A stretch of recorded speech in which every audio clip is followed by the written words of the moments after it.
That's my favorite. Become famous by.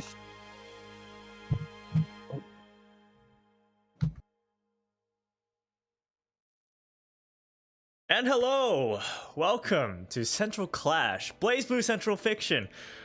I'll be one of your commentators, CH Final, with me, co-commentator Scrimgore. Scrim, how are you doing today? I am doing just fine, probably. Thank you for asking. How about you, What's CH probably Final? supposed to mean? Hold on a second. What's going on? Hey, we're here to talk about Blaze Blue, not my private life. So as far as we're concerned about this tournament, I'm doing great. Glad to have you. But yeah, so we got an exciting Blaze Blue tournament for you guys today. Bracket will be located. You can actually find it in chat with the command !bracket. I'll do that in chat real quick, and it'll also come up periodically for your leisure. So yeah. Today we're going to be starting off with. What are we starting off with? Well, should we talk about this tournament before we immediately hop into it? You know, I guess. I suppose. Blaze Blue, Central Fiction, Central Clash. I suppose. I'll allow you to do it. Even. I'll let you. You want me to do it? Yeah. Go for it. All right. Well, I do believe that there is a prize pool for this tournament, correct? Indeed. Yes. There's also one for the previous tournament. I was unfortunately not able to catch the tournament, but thanks to our generous host, there is a prize pool here. So all these players will be competing for a grand prize, of course, free to enter. So even if you unfortunately don't make it, as long as you have fun, that's all that really matters. That's right. And there have been already a few DQs. Unfortunately, some people couldn't make it, but for the most part, it looks like the tournament's going to be running fairly smoothly here. There are some very strong players in here. Is there anybody you're particularly looking out for before we start? Kill. Okay, well that's fair. She's probably the favorite to win, and honestly, my pre-tournament prediction is that she'll probably take it. But you never know what'll happen. So I'm always open to be surprised. But yeah, I guess we do have our first match lined up already, so we should get on that. I believe you said it was Fazama versus A2. A2, correct. Looks like A2 is already in the room. We're waiting on Fazama. But yeah, as you said, a lot of strong players in this bracket. All going for that relatively large, decently large prize pool. First place will get $120. Second place will get $50. Third place will get $30. So pretty nice. Plus, it's a free entry tournament, right? So it's like there's nothing to lose. And as long as you're having fun, that's all we can really ask. So. Yeah, but what if you don't have fun and you get tilted and you lose your time? Oof, that's all I can say. I'm sorry. It's not it's not my fault. It's not our fault. What did we do wrong? We're hosting this tournament for you guys, right? So you guys can have like a competitive experience under your belt, right? And besides, going 0-2, that's okay. It's a learning experience. Yeah, you're prepping yourself to go 2-0 for the next tournament. That's right. 2-0? Well, that's a small tournament. You mean 2-2? No, I mean 2-0. You. Yeah. Oh. We're talking about Blaze Blue tournaments, right? Oh. I just made myself sad. No. Blaze Blue still going great. Okay. I mean, yes, we have a bunch of new games coming out. Guilty Gear Strive relatively came out. And it's rollback netcode. It's like, oh, check it out, rollback. But I feel as though Blaze Blue is still doing okay when it comes to the player base. It's a really fun game, right? Of all the fighting games I've ever played, Blaze Blue is definitely my favorite by far. Blaze Blue is the only fighting game I play, so I have to agree. But also, by that logic, it's my least favorite fighting. Well, you played Grand Blue once with me. I mean, like, actually play. I played it for one session, and I won 1 out of, like, 30 games against you. Yeah, but the one time that you got the W, that was pretty good. When you armored through my special. Yeah, it is clipped. But yeah, it looks like we have both players in the room. A2 versus Fazama coming up for our very first match in Central Clash. Sit back, that will relax. Be Tager versus Hazama. That's right. You know, all those Tager players out there know how much Tager loves this matchup, right? Yes, Tager loves every matchup. That's true. That's what it means to be a Tager player in Blaze Blue. Yeah. I mean, look, your profile picture is even Tager. Right, you're That's true. You're just that into it. I like the poses make. You could even say that I drew it myself, but I probably wouldn't believe you. You did draw it. It's true, I did. Yeah. Well, all right, here we go. First game of the day for Blaze Blue, Central Clash. Let me swap that scores real quick. A2 versus Fazama. So actually, yeah, go ahead. Oh, I was just gonna say that I've fought against Fazama a lot, specifically with my Tager. So, on top of already having a lot of Tager experience, Hazma is already very strong against Tager. So I think A2 is gonna have a little bit of difficulty here. But I usually do win against Fazama with my Tager, so aside from that, an impossible matchup. But we'll see how A2 handles it. Yep. All right, starting off with that chain into JB. Going into adding that J2C, extra style points. All right, back off from that. Yeah, it had the hard read on that jump, but was not quite in range for the air grab. All right, now we got magnetism applied. Stop it. You know, with that first 360, you gotta go for the second one. Purple throw reject. Yeah, he could have teched that, but that was a TRM there, so. Yeah, that was grabbing the grappler. Oh my goodness, look at these confirms. Two-way into charge bolt charge, okay. I'm assuming I don't know if A2 knows the tech, but you do want to cancel the charge into a standing 720. That's how you do it. So assuming he knows that tech, I think that's what you want to do. You just screwed it up. That's the only thing I can think of there. You're probably right. I'll trust your words since you're the Tager player. Ew, 5D a little too slow, yeah. Not quite the button you want to use at that distance. Definitely want to contest with like 5A, 2A, or maybe some of your B moves. All right, trade with or Fazama winning out that JA trade there. And we got the cross ups. Got the chains. Ooh, nice A2 ready. Yeah, A2 ready with that. I knew he was going to go for that. You know, nice when Hazma goes for his stance, it's almost always a free 360B or a backdash as well. Tager does have Sledge to deal with a change of neutral. Can we talk about that chain into backdash into like J2C cross up? That was nasty. Yeah. Hazma is very familiar with his confirms, very familiar with all these very fancy Hazma movements. I like it. Movements. The schmovements, as they say. Yeah. All right, we got magnetism. Starting out with the 5A. I knew it. Yeah. Dang, Scrim, you're not the one playing. Stop calling him out like that. No. It's just, you know, I actually, if this was like I was playing against a new player and I didn't they didn't know me, I didn't know them, I would 100% do that as well. Because usually after they ODR, they're gonna hit a button or something, or they're gonna keep blocking. So 360B will usually beat them out. However, Fazama, as I said, very familiar with Tager, would most likely jump. So I knew what both of them were going to do in that specific scenario. So I think if A2 is ready on the adjustment, there we go. He could have Atomic Collider there. But that's the mix-up with Tager. Right? You never know what's going to happen. Yeah, here we go. Going into game 2, A2 versus Fazama. As I said, this matchup is hard for Tager, but he does have options for sure. We're gonna need some more options from A2, like such as using Sledge against the chains, backdashing and 360 being in the stances, stuff like that. Maybe not relying so much on 360s and going for more the atomic highs. We've been seeing Fazama jump in a lot. Oh, there we go. That was a good Sledge, but Fazama was ready. Yeah, with that invul. Very smart by Fazama. All right. You got very good, very nice. Atomic Collider trying to go for the reset. Fazama does not take it though. The secret to success against Tager resets, delay techs. Well, Tager does have options against delay teching. But the delay techs helps a lot. It's true. Just don't tech mindlessly at least. Yeah.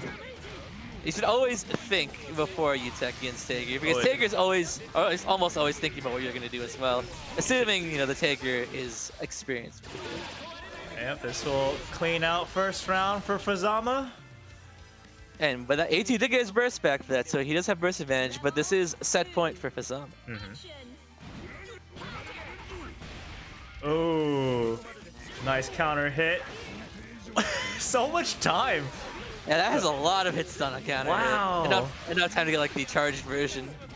Taker sledging out of the corner. Wake up 368, not quite in range, gets grabbed in return. He's gonna have to burst sooner or later. But now isn't the time. This is still burst safe. There's the hungry coils putting A2 in the corner.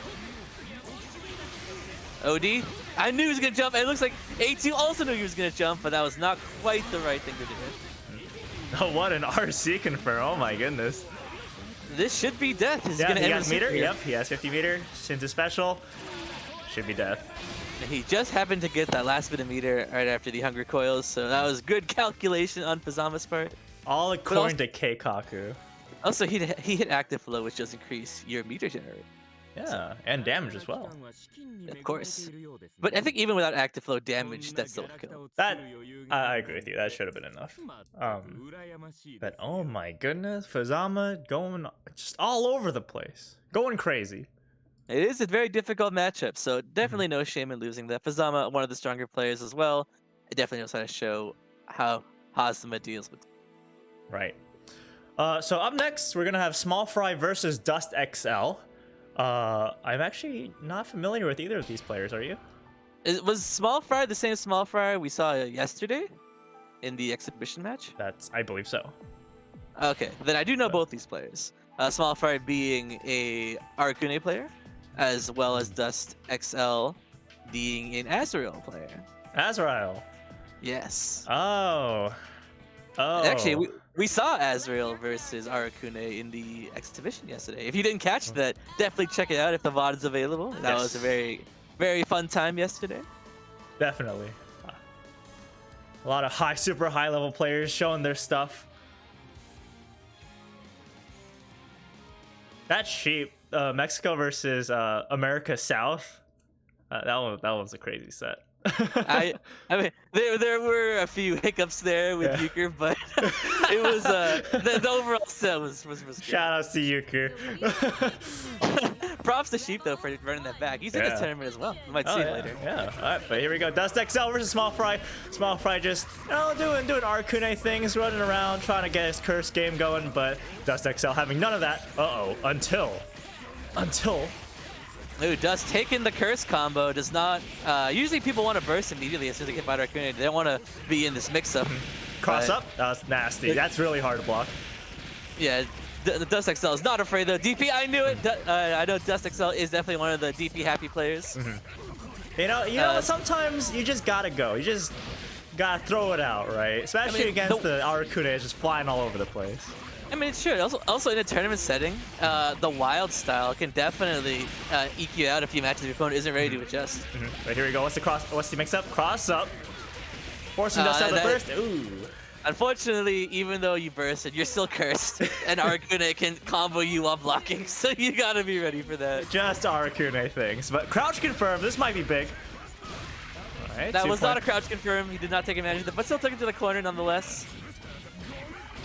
Applies the upper weak points. Oh, Arcune could not back dash out of the corner there. Going for the Valiant combo. This will kill, assuming he spends the meter. Yep. He didn't spend the meter. That technically wasn't commentator Chris. I said if he spends the meter, he didn't. So.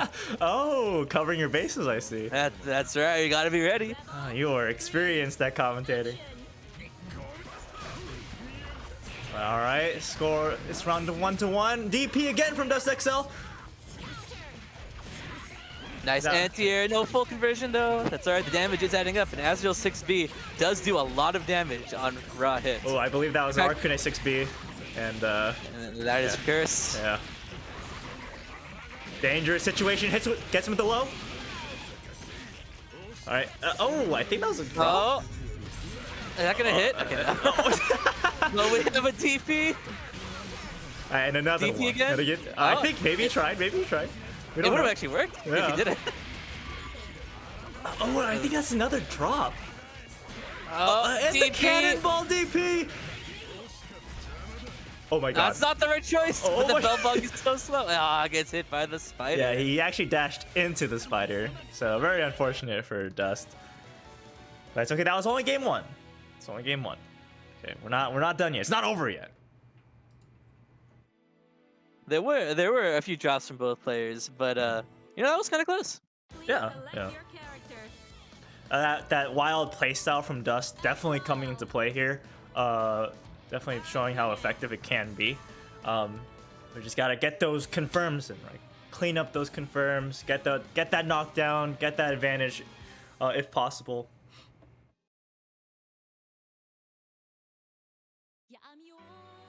But here we I do go, think we going could game 2. we could afford to see more Growler, especially with That's true.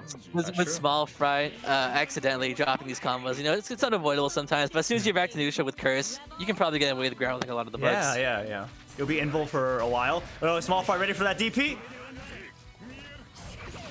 No Right, full here- conversion, but What? this Oh my could god! Oh, I was gonna Almost a say, conversion. yeah, almost.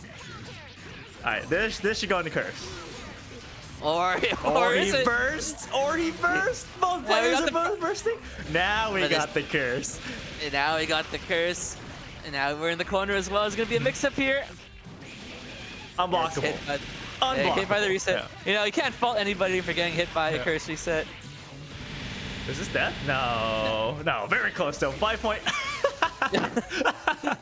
Part of me is expecting the purple grab there, and that's a small fight to Koji in the previous set yesterday. That's funny. But all right, here, Small Fry. Oh, gets the 5 but no confirm there. Oh, that was a 6C fatal on crouch. If Dust do the confirm, that would have been disgusting damage. But we still got good damage regardless. Yeah. And Dust has the upper weak point available for him to use, which he might use now. Here we go, Valiant.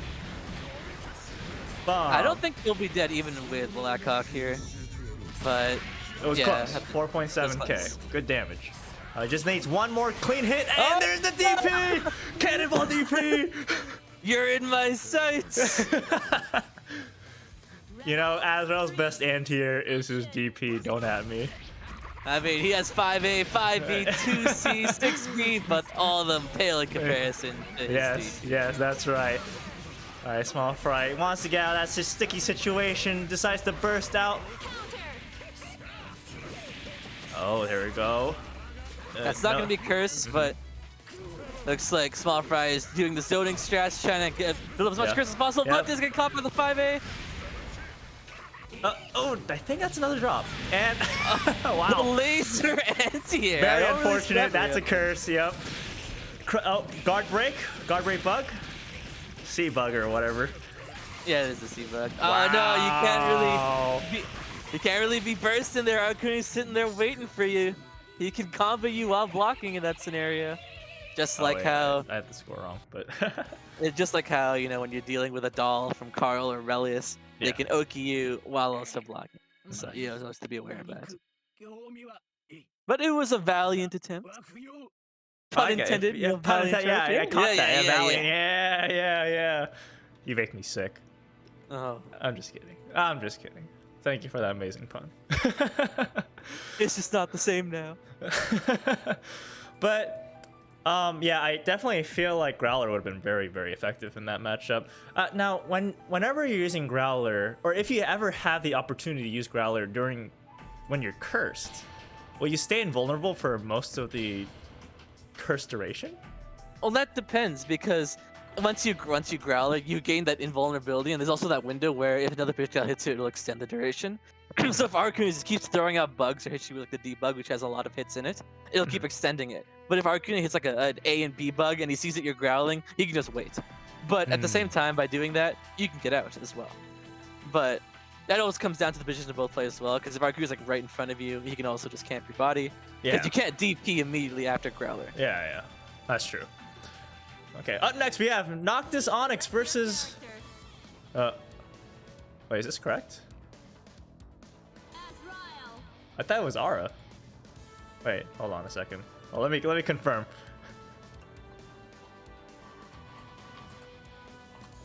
I believe Artio to list. Were there two people named Science Cat? Or am I just crazy? I need to make a quick confirmation with the TO. Noctis versus Science Cat. Okay, not the Science Cat we know. Different Science Cat. Yes, it's a very original name, especially for those Kokonoe players. Once again, seeing an Azrael, though. I do like Azrael. In fact, he's one of my more played characters. And Noctis Azrael is built different. Okay, that guy has the most fanciest confirms I've seen in an Azrael. It's true. Amongst like the upper echelon of Azrael players, I do believe that Noctis definitely belongs there. There are only very few Azrael players on top of my head who can contend with Noctis in terms of Azrael prowess. Yeah. Game 1, Science Cat versus Noctis. I called him Azrael for a second there. I mean, he is technically Azrael. It's not incorrect. Nice the 5A catch, yeah. That's in the rules. Alright, they're just zoning out. Both players kind of feeling each other out. Science Cat kind of is not in the great position. Oh, until managed to jump out. Oh, Noctis goes, dashes into that laser. Nice instant block. Oh, nice instant block in return, though. That is one of Azrael's supposed to, so you want to keep an eye on that. Ooh, the walk up low, tricky.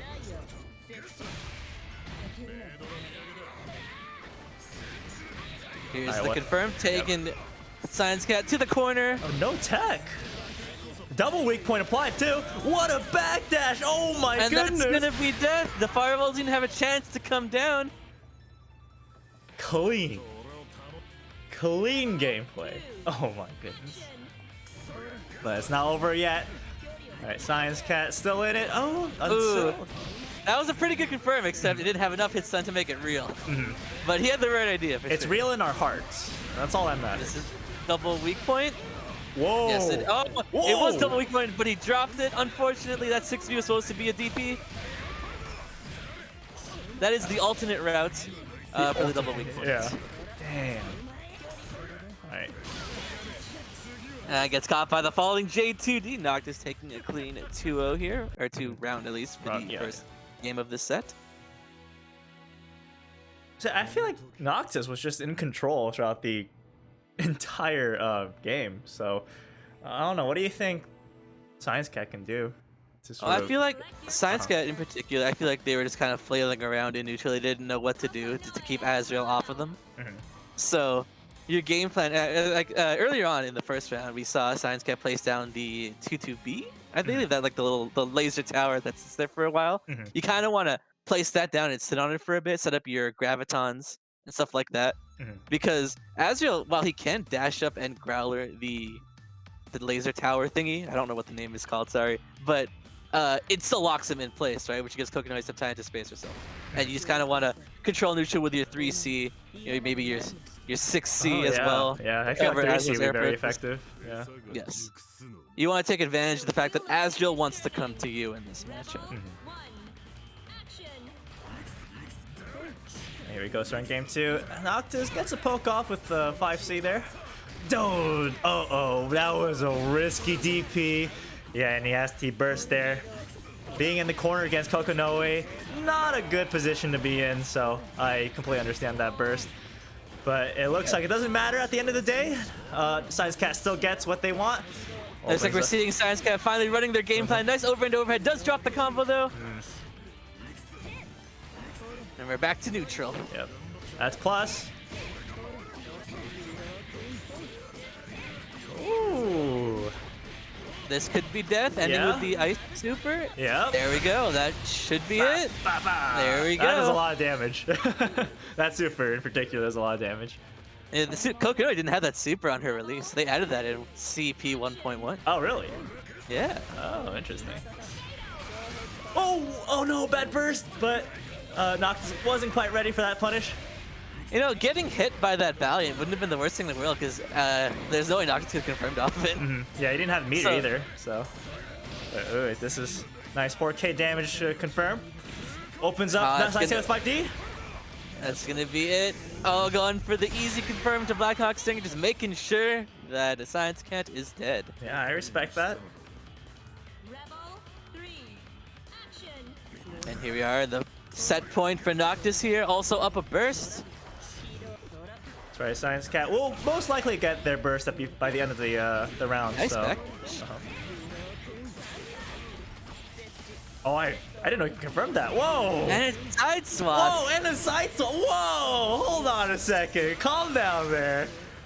Science Cat showing off their Kokonoe knowledge. I've never seen that route before either. Very cool.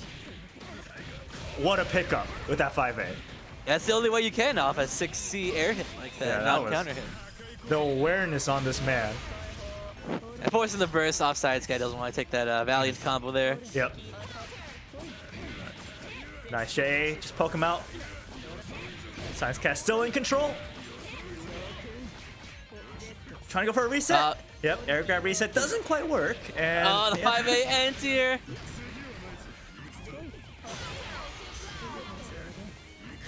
Ooh, nice. Revert. Oh. That was a very good wrapping on the 60-16 pressure, and then the side swap didn't quite get the full confirm, but regardless, Noctis does take it 2-0.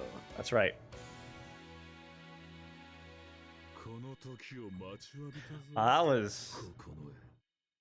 That was a really cool Kokonoe confirm. Yeah, I'm not gonna lie. I didn't get really a chance to see exactly what Science Cat was capable of, but the things that we did see definitely showed that they were very knowledgeable about their character. Right. So up next we have Auragard versus Khalilwayne. And it looks like we're going into winners round 2 actually. All the matches in round 1 pools have been completed. So if you're interested, feel free to type in ! bracket to see if the players you're rooting for have made it or see how they're doing in general. There we go. Thank you, DGF. Right there. So while we're waiting for our players, why don't we talk about... why don't we talk about our players a little bit? So Auragard, I believe they actually switched mains to Jhin. Really? I did not know that. Yeah, and then they only played Nuve to counterpick. But I believe now they're like fully committed to Jhin. Do you know anything about Khalilwayne? I've played them before, actually somewhat recently, but I don't remember who they played. It might have been Hibiki. It's looking like a Terami. Okay, it's like a Terami. I was wrong. Don't trust what I say in that particular instance. You commentators cursed yourself. I was like, Auragard did in fact change to Jhin. This is 100% news to me. I did not know about that. Yeah. They actually been asking me a lot about Jhin stuff, so that's the only reason why I knew. Did you tell them that you should CDP all the time? I did not. That would have been a good idea. So you're just not giving them the true Jhin tech. Yeah. And also you're supposed to like play Jhin as a grappler too. Yeah. Yes. Yeah. I know a lot of Jhin players like that. Yes. Clearly the best amongst us. Yeah. But here we are, Jhin versus Terami. How do you feel about this matchup? Jhin advantage. Jhin advantage. Easy. Easy Jhin advantage.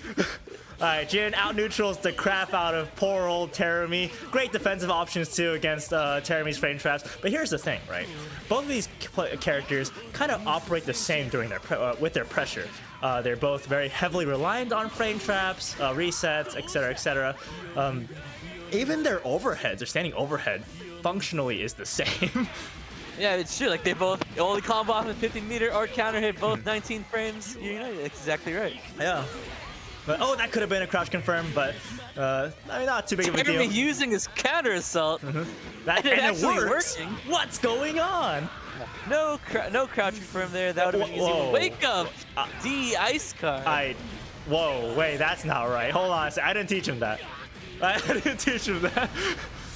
Alright, we're gonna go for the. Are we going to spend our meter here? No, we're gonna go for a nice setup. It wouldn't have killed, but this will kill, assuming we. There we go. Yeah. That super is distortion cancelable, so you can pretty much always guarantee a combo, assuming you actually input the super. And when we didn't, Khalilwayne taking round 1. Yeah. I feel like Auragard, the reason, like, it started going pretty bad after that wake up EX ice card attempt. I don't think that was the correct answer there, but nice confirm off that 3C in the snowflake. Burst out, doesn't want to deal with that. No, doesn't want to deal with Terami pressure. There's that overhead. Oh, see, 2 CDPs hit, 2 out of 2. I'm telling you, Jhin, spam CDP, it works. Yep. Oh, very nice confirm with a 1. Great pickup, yeah. Into air to ground conversion, gets the full combo as well. 6C, no, doesn't punish it. I'm not gonna lie, that is a little awkward to punish at full range. Teremy has a very easy way though, just 6C. Very nice empty jump low, forcing the burst off Khalil Wayne, even though he didn't really have to, because he had round advantage. If anything, he won't have a burst by the next round unless he gets active flow. But even then, that might be kind of. If the round goes on for a while and he gets active flow, he could get it. But at 0 stocks going to round 3 it's very unlikely he'll get his burst. Yeah, and having that OD or that burst available is so powerful in this game. Uh-oh. CDP doesn't quite work, but no punish. Yeah, 2 out of 3, but it wasn't punish, so it wasn't the worst thing. We're still at a 66% DP success rate. Going for that side swap. Oh, he side swapped himself!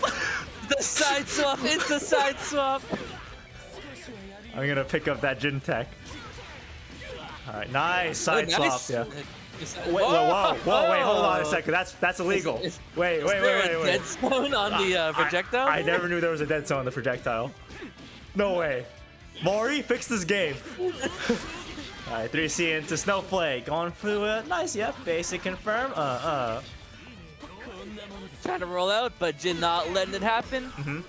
There it is. He did, in fact, get his OD back just in time. Oh, wake up grab, losing to the super. Khalil Wayne taking game 1 against Auragard.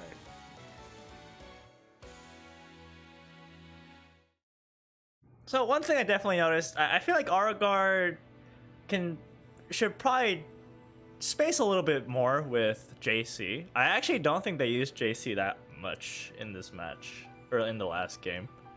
But Jin JC is a great tool just to contest people in neutral with.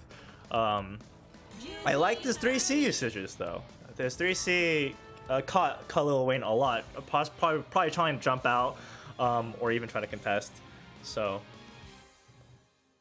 Auragard is doing well there. Auragard is sticking with Jin. You know, that's the kind of mentality you need to switch or to learn a new character. Even if you feel like you can win the other your previous character, sometimes you just gotta take the loss and learn. That's right. I don't want to be a bit biased here, but I'm pretty sure Auragard would do very well if they played new. I agree with you there, but you know, like I said, they swapped mains, right? So they want to keep at it, keep grinding out with Jin, and I respect that.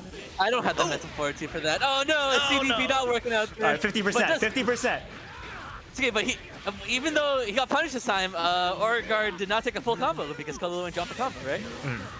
CDP, the curse, is still strong. Run up grab! Jin's a grappler, let's go. Oh, 6-8 right when the ODR came out. Gets punished. Will this will not kill, but what? Whoa! So many things! Oh, it's a wake up T2C and it worked, but he wrapped it. What's going on? There it is, there's the 3C again I was talking about. I wonder if that was a DP and he just got crossed time because he did wake up 5B. Yeah, I'll give him another one!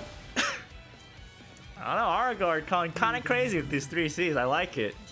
Spirit of Fenrich right here. Who's that?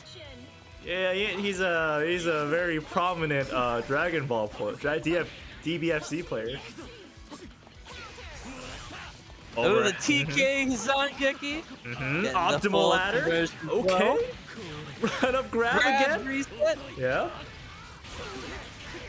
Alright, Auragard, Auragard with a huge life lead. This should kill. If he doesn't drop, he dropped. Commentator's cursed. I'm sorry. I'm sorry. But it's alright. Auragard still cleaning up with that overhead and still maintaining the perfect despite the drop. So now we are tied 1-1. I like that ODR from Khalil Wayne. That was good. Well, do you think he would have been able to kill there? No, I don't think so. With Teremy, you either make the combo go as long as you can to gain like a 150-meter combo and get maybe 5k, or you like OD until it's like 2-2C into super for like 6 to 7k. So with that specific scenario, he didn't have the meter nor the OD length to do the former, and he didn't have the right star to do the latter. Right. So it would just be an okay combo at best. Gotcha. Here we go. Last game of this set. Terumi versus Jin. Yeah, it's actually been a while since I've seen a Jin in one of our tournaments, so I'm kind of happy. You know, you're right, actually. Despite Jin being like the Ken of the game, you don't really see Jins too often. I don't know Actually, that being said, I actually don't really see Ragnas too often either. There are a lot of Ragna players I know of, but I don't see them in our tournaments very often. Nice DP from Aurigard. Micro dash DP. That was clean. I like that. 2C CDP, nice. I wonder if that was the inner new coming out, because it's the same input for like her anti-air, and that was a move that could be anti-aired. Oh, the micro dash. Oh yeah, maybe. All right, jump cancel a 5C. Nice block on that 6A. You know. That's a punish. Oh no, punish. No. Oh. DP. Purple grab. Purple grab. Oh nice. We're seeing it all. We're seeing the CDPs. We're seeing the Jin grappler style. It's everything that we've said in a culmination of this superior Jin play. That's how you play optimal Jin, all right? You DP and you grab him. A little too far away to confirm that JB, but Khalil Wayne runs into that snowflake. And we're just going around. Ooh, almost gets the cross under. Did it a little too early though. We're ready on the grab, but not quite ready for the follow-up. We're going to the corner with this. DP. Oh, OD instead. Oh, that would have worked. Oh, grab into grab. Nice.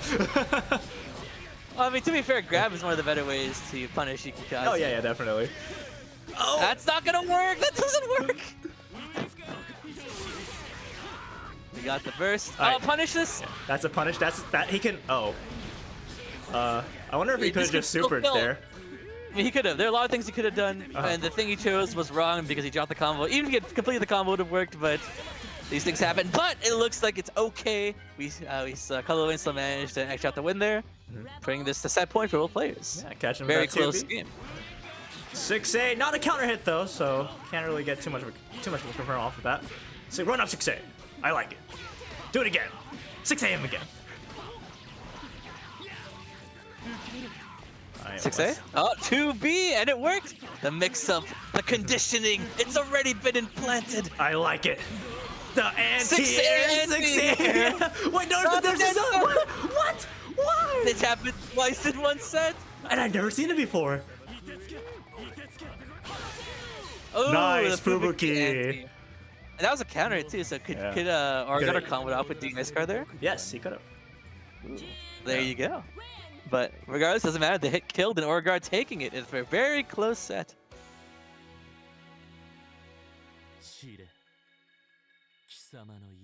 It's so refreshing seeing a Jin. It's pretty cool, if you ask me. That's just because you're a Jin player. And? But up next we got Aja versus Mina. Oh yeah. No, funny actually that Aja stuff, because I was gonna say you like cheering for your characters, while I on the other hand don't really like seeing Susanoo players, but I make an exception for Aja because he is a very good. You know, Aja's combo, well, his Neta combos are out of this world. If you ever follow Aja on Twitter, you'll see a lot of his really fancy schmancy Susanoo combos, and I'm looking at it, I'm like, how? How does this work? How do they do that? You could micro dash? You could 5B, 6B, or you could just do all the crazy stuff that Aja does. And while most Susanoo's, including myself, opt for the former, Aja definitely getting my respect, as well as a lot of other players out there for just sheer innovativeness for the character, as well as just being a very solid. Yeah. You know, I'm somewhat of a Susanoo player myself. It's true. Yeah, my 5B, 6B is quite legendary. And I also, Hedgehog into Hedgehog is patented. Alright, it's mine. Don't steal it. But I like doing 6C into Hedgehog Rapid into 6C. That's mine. That's gross. But it looks like both players are in the room. Oh, go ahead. I was gonna say, I'm actually not familiar. Oh, Mina is Toast. Okay, I do know Toast. Never mind. Yeah, Mina Toast. My bad. I do know Toast. Very solitary me player. Yes. Terumi versus Susanoo is actually a funny matchup because while you would think Susanoo does outrange Terumi by quite a bit, almost double, even triple in some of the normals. If Terumi gets an early advantage, it is incredibly difficult for Susan to get out. Yeah, because He Terumi can doesn't- actually lock him down, right?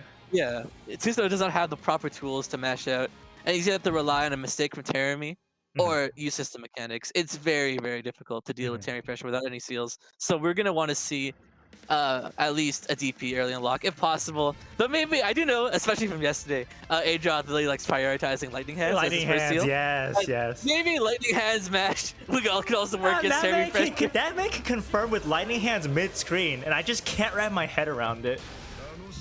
How does he do it? What's the magic? What's the secret?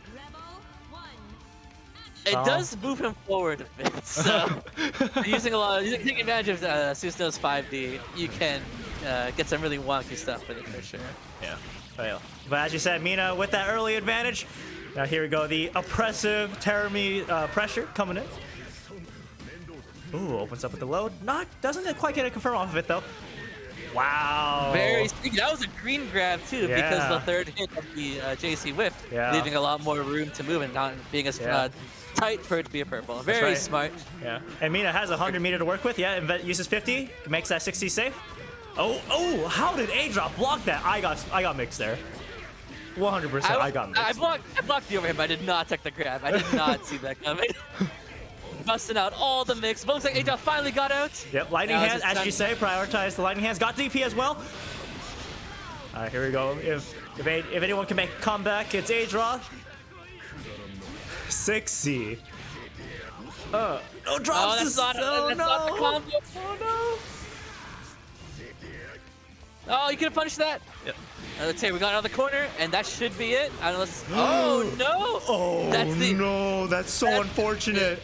That's as commentator's curse as you get. I can't believe you done it. This is all your fault. This is all my fault. Scrim, how could you have done this to our poor players?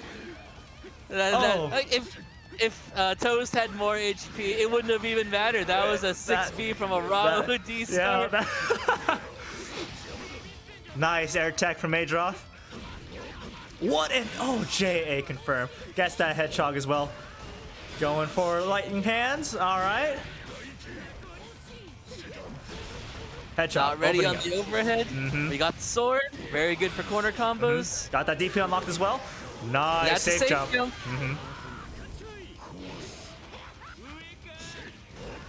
Nice 6A doesn't work there for Mina. So Adroth taking advantage of that, applying some brutal pressure strings here.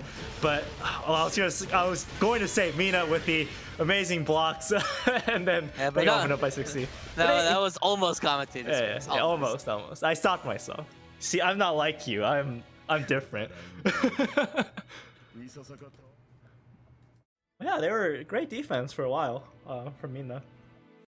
I mean, like we saw it though. Like in round one, that was just some crazy offense from Toast. But the second you let Susanoo get out and started running his game plan, that matchup is quickly swung into Susanoo's favor as soon as he starts getting his core going. Yeah, that snowball factor, right? It's just coming in. Not only, I mean, Susanoo does definitely jump around the tier list as he gets more seals, and I would say definitely on round start, Terumi has the advantage, but very quickly swings in his favor as soon as he gets going. So we really want to make sure we adjust and make sure that Terumi does not let Susanoo going if Mina wants a chance to take down Adroth, because Adroth, of course, being a very strong player, will know what to do when it is his turn. And he capitalizes on his turn very, very well. He turned that first round around. He did. From like a perfect. And like, it was an unfortunate hiccup from Mina, but like at the same time, that was still impressive nonetheless. With the 6B round start, connecting. He's already got DP. That nullifies a lot of Terumi's scary pressure. Sword unlock. Interesting. I mean, sword very good for corner combos. Yeah, and there's the lightning hands. I like to call it Consultation of the Elder Gods. Yes, the old meme. The old meme, yes. Nice barrier. All right, Adroth backing off. Realizes not opening up Mina very well. Doesn't want to risk anything more. So we're back mid-screen. Nice blocks. We're ODing, but will that OD pay off? Yeah, tries to bait out the potential EA, but Mina doesn't bite. However, they do get opened up by 3C, and Adroth takes round 1. Toast is almost out of barrier as well. Like one more hit would trade that barrier. Yeah. You know, against Susano in particular, IBB is so important. A really strong defensive option against the character. Purple grab, Adroth does not take it. Going for the RC. Spending the meter, getting the full conversion here. Doesn't have 50 meter quite. Oh, now they do. Now they have 50 meter. Adroth signed the burst. Yeah. Rapid. Catching the jump back. Adroth, while he did get one unlock, that's not the unlock he wants to deal with this Termi pressure. Yeah, definitely needs DP in this sort of situation. Gets opened up by 5B. You know, potentially he could reversal super here, but I don't think Adroth Oh, that was a very smart rapid. I've never seen that one before. That was good. I like that. Wow.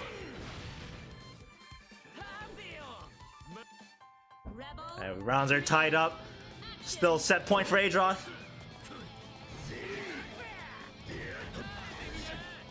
As you can see with Termi, when he has 50 meter, his mix gets pretty wonky. Yeah, And Termi getting 50 meter isn't the strangest thing in the world, that's for sure. In fact, he almost already has it. Nice Bay in the DP. Excellent jump.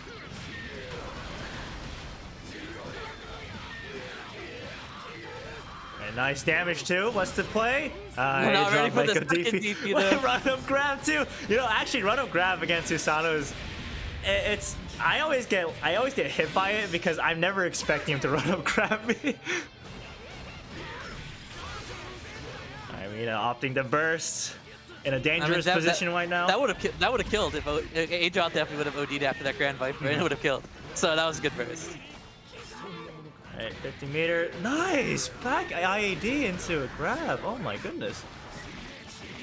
This won't kill, well, but trying to bait the DP. Next mix-up could potentially kill. Yeah, there's the burst. Adroth does not want to die here. Both players on astral points. Oh. Alright. That is the second hit of 6C. Another rapid. This, oh no! Doesn't get the punish! No punish. Yeah, counter assault in return. Both players out of meter. This is dead. And the anti-air. Wow. Immaculate play from both of these players.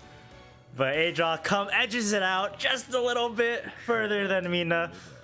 But nonetheless, very close set between these players. That was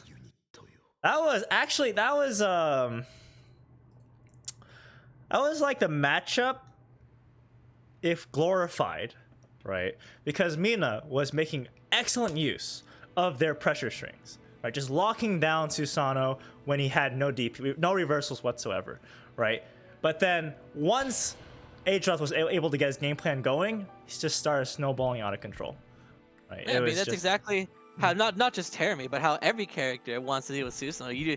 People sometimes think, oh, I'm afraid of his big scary buttons, but you gotta treat him as somebody who's like, wait, he doesn't have any special. He doesn't really have a way to mash out of my pressure with pretty much any character. He's scared. He's more scared of you than you are of him. He's just very threatening, so it makes you feel afraid. At least he looks big, right? He's like he has this menacing aura to him, right? You just don't want to deal with it. So up next we got Serpent versus Noctis. That means we're actually oh no, this is still Winners Round 2. Yes. But this is the last game in Winners Round 2 actually. So whoever wins this gets to fight Ice Cool, who's had a very chill bracket with 2 DQs. But I mean, to be fair, Ice Cool probably would have made it to winners quarters anyways. Very strong player as well. But it's still pretty funny he got 2 buys there. Yeah, we're seeing Noctis again. Of course, Serpent's here. Very, very strong Kagura player. Great with his confirms too. Like compared to a lot of Kagura mains, his confirms are pretty spot on. It's for sure. Like Serpent definitely knows how to make you afraid of Kagura pressure, because usually you think, oh, he's so big and slow, he can't really lock me down, right? But no, he actually can. Serpent definitely knows how to do it. Roundstar Fireball. Just, you know, the Serpent's just spacing him out. I feel like this might be a little rough for Azrael because of Kagura's enormous buttons, ginormous hitboxes. I do know that if Kagura times his 2C properly, you can actually catch Azrael's backdash because of its sheer length and how active it is. Yes. So Azrael has to be careful about that. Yes. Speaking of which, that 2C actually doing work. Look at this damage. 4.4k. Just Kagura things. Alright, spacing him out. 2C. Wow, Oh, what a punish. Tried to call out a 5C, but that was not the right option there. But you know, actually, I wanted to comment this earlier, but it's happened at least 2 or 3 times where Noctis had a free Growler and he just didn't take it. I'm not sure why. That's true. Maybe he's a little worried, right? It's always like I don't think Conqueror can really do anything if Azrael decides to Growler him. From that distance, probably. Maybe he could 2C, I guess. Maybe he's afraid of the 2C. Oh, yeah. Oh, nice JA contest. Noctis, though, locking Serpent in the corner. Wants to combo. We got a Valiant combo coming in. Double weak point. Here we go. There, this time we got it right. I grab a 10. Oh, Ooh. 2C does in fact beat 5C. I know that very well. Does Kando's sword have a hurt box on it? Certain ones do, I think. But it's not as like prominent as like S's or Hawkman's. Oh, okay, gotcha. Yeah, this should be death, and Serpent takes game 1. And that is exactly why Conqueror can be a very scary character. As any confirm with his sword is gonna take you to the corner and do like 4K. Yeah, he only needs to land like 3 to 4 confirms on average, just to get that round, right? So, very scary. I guess the same could apply to Azrael too, though. Well, for Azrael, he has to get in twice to start doing the damage because you're not, unless you like a counter hit weak point starter, you're not gonna be able to apply a weak point and then use it. So while his weak point combos are definitely very scary, his average combo damage without a weak point isn't that great unless you get like a 5C fatal on crouching or something. But I do know if you ever land a 5C fatal on crouching into 6C, that's like that's 5K meterless no weak points. So oh my god. That's a very scary time for sure.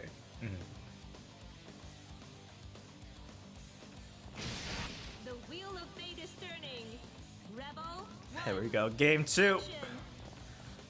What? Run command grab! Serpent! So brave!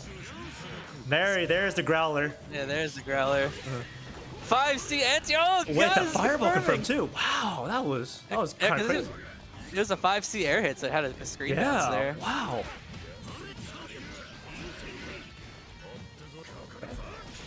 Phalanx cannon.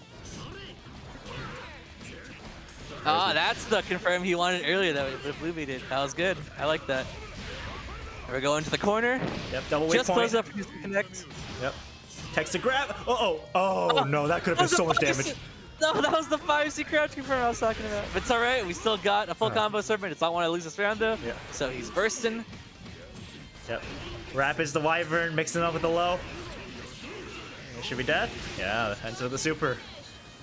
Looks like the burst paid off with Serpent taking round 1, though he's still going to be at a deficit. But he is on set point. That is true. Ooh. There's the fade. Is this the optimal? Here we go. Oh, so fancy. Oh, he did drop the ending. That is a double weak point, but it was still pretty sick. A blue beat, but it's okay. We take those. Double weak point. Gets opened up by the 5D. Bomb, bomb, bomb, bomb. Continuing on. Oh, drops the combo. And Serpent manages to get the reversal off. What in the world just happened?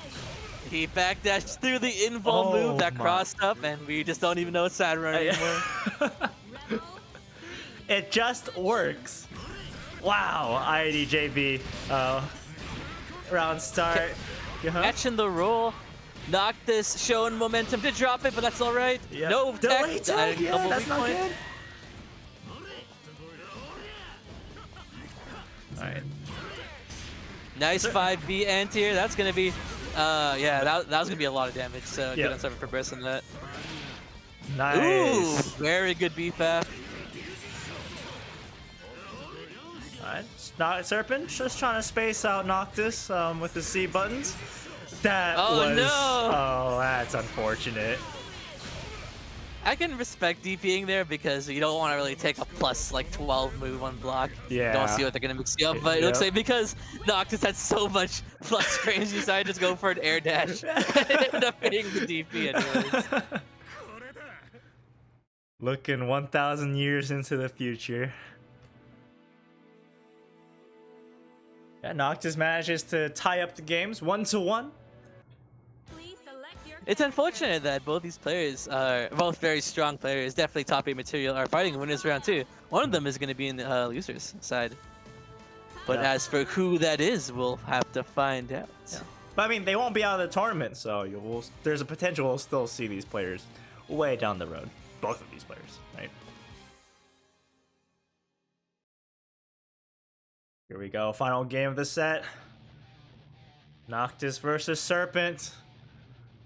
Both these players extremely high level, play their characters to almost the utmost maximum. action. It was a little slow to punish. BFAF is a little harder to punish than CFAF, but you definitely could have done it. And the fact that Astro doesn't have a traditional run either, right? Just a teleport, it makes it even more awkward. Yeah, but he can cancel his dash into like Gustav, and that would have been enough to punish it. Like speaking of that, he just did it. Ooh, There you go. There it is. Uh-oh. Whoa, whoa, whoa, whoa, whoa. Wait, what's happening? What are we doing? What's going on? What's going on? What's going on? There's a bit of a scramble there, but it's alright, we're back. Gets hit by the DP though. Yep. Cat, Yeah, that's, catch a 2C. that's a 2C start. I We're wrapping it think with full Noctis wanted damage. to jump out there. Alright, lots of damage. The combo's not over yet. To the corner with you. That's why you gotta wrap in those 2C hits. Look at all that mileage Serpent got from that hit, and gets counter hit by the JC. That was a mid-screen starter too. That wasn't even mid-screen, that was corner to corner. That's crazy.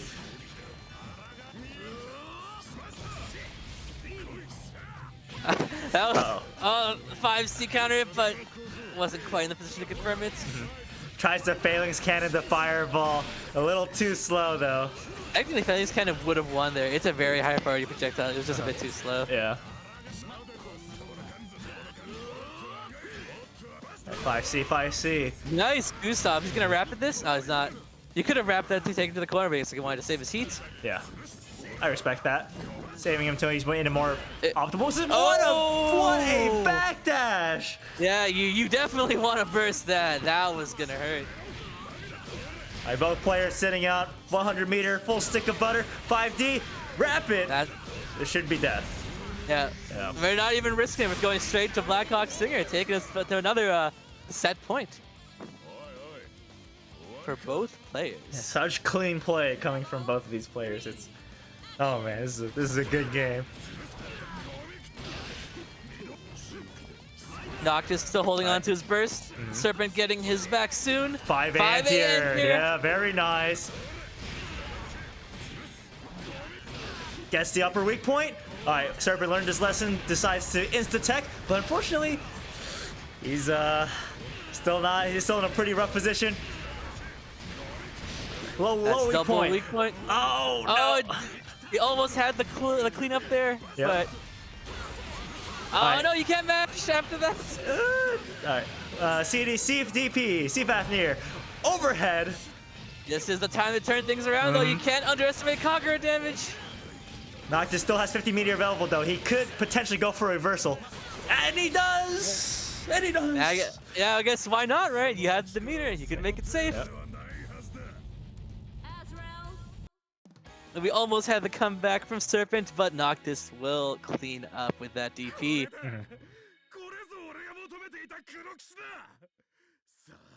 But yeah, I feel like one of the biggest components for Noctis' victory were those backdashes. Oh my goodness, those backdashes were so good. He actually, I think he backdashed Serpent's CDP what 3 times now, 2-3 times.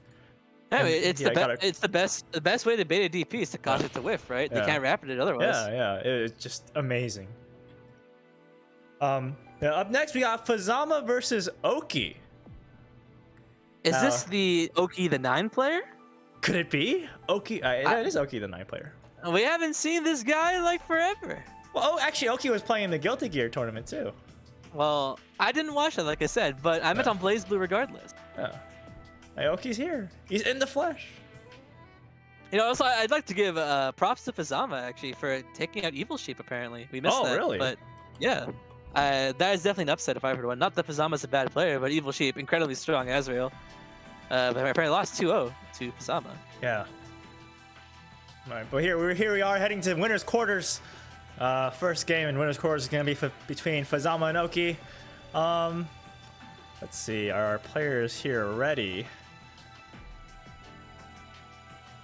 I'll tell them they can go. How long has it been since we've seen Oki play in a BlazBlue tournament? Oh, I don't even know. Like, Yeah. I do see him like on BlazBlue occasionally. I do have him. We're friends on Steam, Yeah. but I haven't seen him like in one of our tournaments in I don't know how long. Yeah. But hey, Oki's back in the flesh. Nine the Oh. Phantom. You know, but I do know Hazama versus Nine is actually one of the matchups that I don't think Nine players like too much because it's very easy for Hazama to make her whiffer buttons, and the one weakness Nine buttons have is how easy they are to whiff punish if they somehow whiff. Mhm. Hazama. Hazama is a very strong like anti-zoner character just because of how quickly he can close the distance and how he can kind of maneuver around, very much like Tao, except you know a better Tao. But is it effective against Nine's extremely disjointed hitboxes? Yes, Nine can snipe him out, but it is very easy for him to maneuver around. Okay. And again, if Nine whiffs a button, he can close that gap immediately. But for those of you who don't know, we haven't seen Oki. Well, he is a very aggressive Nine, probably the most aggressive Nine I've He ever will seen. immediately burst if once he get hits. Like he wants that momentum. He needs that momentum for Yeah, sure. yeah. But you know, honestly, it's no secret I'm not the biggest fan of Nine, but Oki is probably my favorite Nine to watch because I just love how Hyper crazy he aggression. is. Yeah, look, he's Yeah, already like- in. He's in there. He's going crazy. We got Kunzai coming in. Blocks the Kunzai. Nice. Nice block on the reset attempt. All right, hungry coils. Going for that side swap. Oh, tries to bait that burst. You got to be real careful of projectile Oking 9. Her dashes are projectile in Vol Frame 1. Is this gonna kill? Yes. Ba, ba, ba, ba, ba, ba, ba. Oh, with the we got- taunt! Rapid And taunt! we got the taunt. All right, for those of you who don't know, in chat, Oki is he kind of BMs every now and then. Okay. Yes, every now and then. Every now quote and then unquote. he'll throw out a little bit of BM here and there. Okay, just a little bit. You know, could be worse. There's that burst. We've got the Nephrite on. He's just running around. Oh no, he's gonna do all damage. Ooh, 3.8. It's still going. It's a super. Getting that Nephrite in your combo is essentially just adding a distortion in the middle of it. For free. It's crazy. Tries to God Fist there. Doesn't quite work.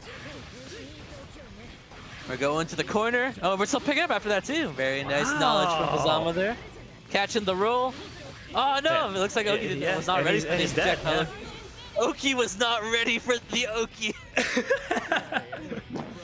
Ironic. 3. Action. Alright, backdash Oki trying to space himself out, but Fazama manages to catch Oki in the air. Oh, drops the combo. Unfortunately, that isn't kind of an awkward spacing to land all those JCs. 9 was in the air for like a good 6 seconds there. She can float. She's like Izanami. Oh no. Flew into the amethyst. Oh no, that's unfortunate. Kunzai, it's plus. Not the unblockable, the high, low, high. Yeah, the you're not blocking this on net play or offline mix-up. We're gonna have to see a burst soon. Well, but it looks like Oki was Yeah. ready for the burst fade, but Fazama the next step ahead, waiting for the OD, but did not pay off, with Oki taking game 1. That's right.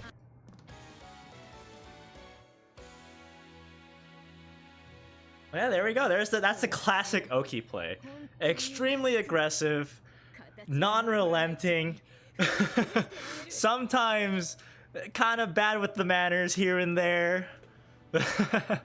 You know, sometimes if you're the cocky kind of character in like a show or a movie or whatever, but you have the skills to back it up, I think that's a cool trait. What I don't like are the characters who are like cocky, but they also suck. Yeah. But Oki's definitely not one of those. He can BM and definitely get away with it, and I think that's pretty sweet. Please select your character. He's the villain that that you want to root for sometimes. The Phantom. Depends on the situation. Like, damn, this villain's kind of cool. Yeah, exactly. Yeah. But you know, never mistake the fact that it's a villain. Only villains do this.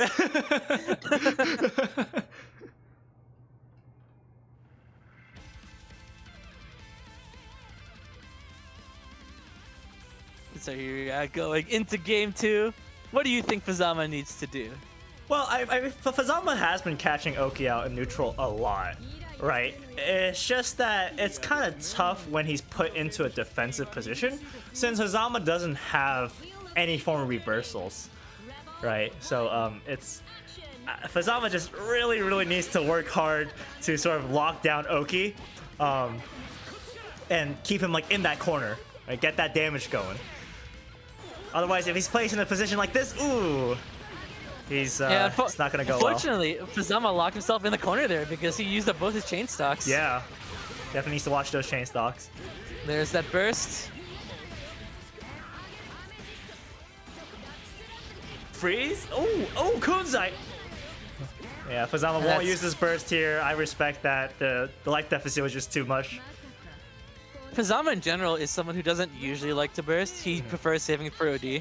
And he's actually very good with his OD combos. We haven't had a chance to see it yet, but if he ever gets a chance, it's really scary for sure. Oh no, that's how it got him. Oh, I'm not sure about that one. But here we go. Now Fazama, it's his turn. Here you go, combos. 3.3k, nice. I think Oki wanted to jump out or something. Why block? Yeah, Oki does not like blocking. For good reason. He wants the momentum. So. But yeah, there we go. That's what I'm talking about. Fazama needs locking down Oki in the corner like that. Very nice. He manages to pick up a round for himself. Still round point, or it's the set point for Oki. Opens up with the overhead. Oh, He's gonna have to, no! Oh, I knew Oki was burst! gonna burst there, and that was a bad burst. This could be all the momentum Fazama needs to take this game. But not that's ready to right. DP. That's right, because Knight has a DP. Heck you! A zoner with a DP. Let's go. Yeah, Moo 12. Yeah. For freeze reset? No, just going for the complete combo here. To the corner. We're going to the corner. It is very hard to OD through Kunzite. It is very active. But there should be death. Yeah. And regardless, Oki's not able to confirm off that, and Fazama was able to take the game. We're going to game 3.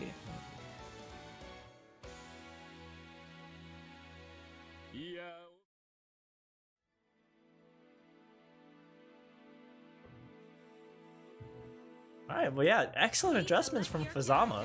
I'm really liking what I'm seeing right now. It's Oh.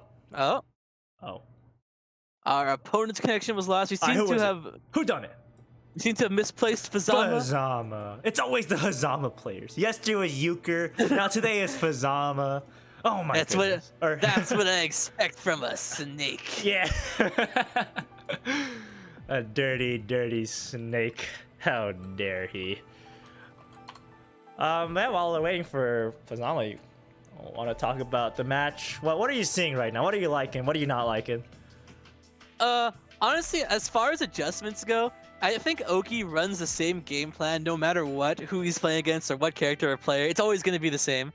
And Fazama, we have seen... we actually haven't seen any adjustments for Fazama. He's also been running his game plan.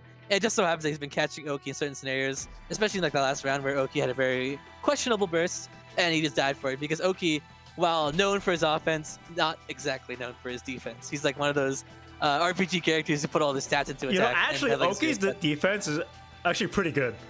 Is it? You think so? Yeah, no. Like, there was this one tournament where he was just blocking non-stop every single mix-up.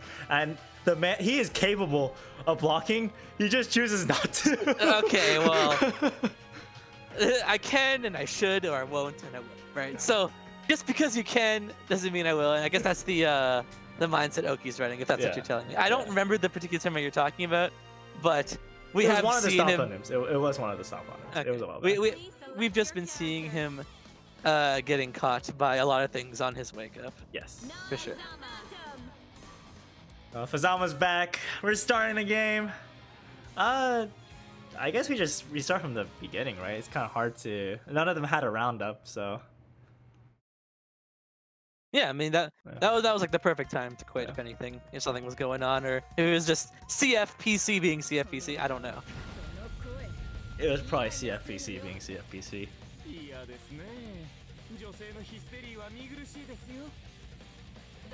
All right, last game of the set. Let's pray for no other hiccups. Here it is. Whoa! That was a beautiful teleport. We're not ready for the full screen Navy pressure. But at least Nine doesn't really get anything off that without a fatal. Yep. Oh, nice dash to the teleport, to the chain, sorry. And that's gonna be a big punish on Fazama. He's gonna be stuck in the corner now. I did mention earlier, Fazama doesn't like to burst, so that burst rate did not pay off. Yeah. Oki has been trying to burst bait a lot. In situations that Fazama has shown time and time again, they will not burst. You know, like this straight up wake up OD is actually just, there's nothing you can do about it. Even if you know it's coming, you're gonna return to neutral regardless. Yeah. Under most scenarios at least. So that's the scary thing that a lot of people don't really utilize a lot. It's just waking up and just ODing. And that's what Fazama definitely likes to do. Tries to catch the low. Oh, there's the low. Oh, misses the micro dash. But it's okay. Fazama still having the advantage in this situation. Oki getting their burst back very soon. I see a burst maybe. Oh, maybe not. That was nice. Very good on Oki for holding his burst. I definitely expected him to burst knowing the kind of player he is. But he's holding it for this final round. Both players on set point. We've been seeing a lot of these today, actually. Yeah. There we go. There's the burst. Whoa, that's a lot of trades going on here and there. 2C from Fazama. Excellent anti-air. This might be just what he needs. Hungry coils. It's not gonna kill, but it's gonna get as much damage as possible. 5k damage. Oh my god, so much. Oh, but Oki now has Fazama in the corner, and this is an extremely scary situation for Fazama because, again, as I said before, Fazama no form of reversals whatsoever.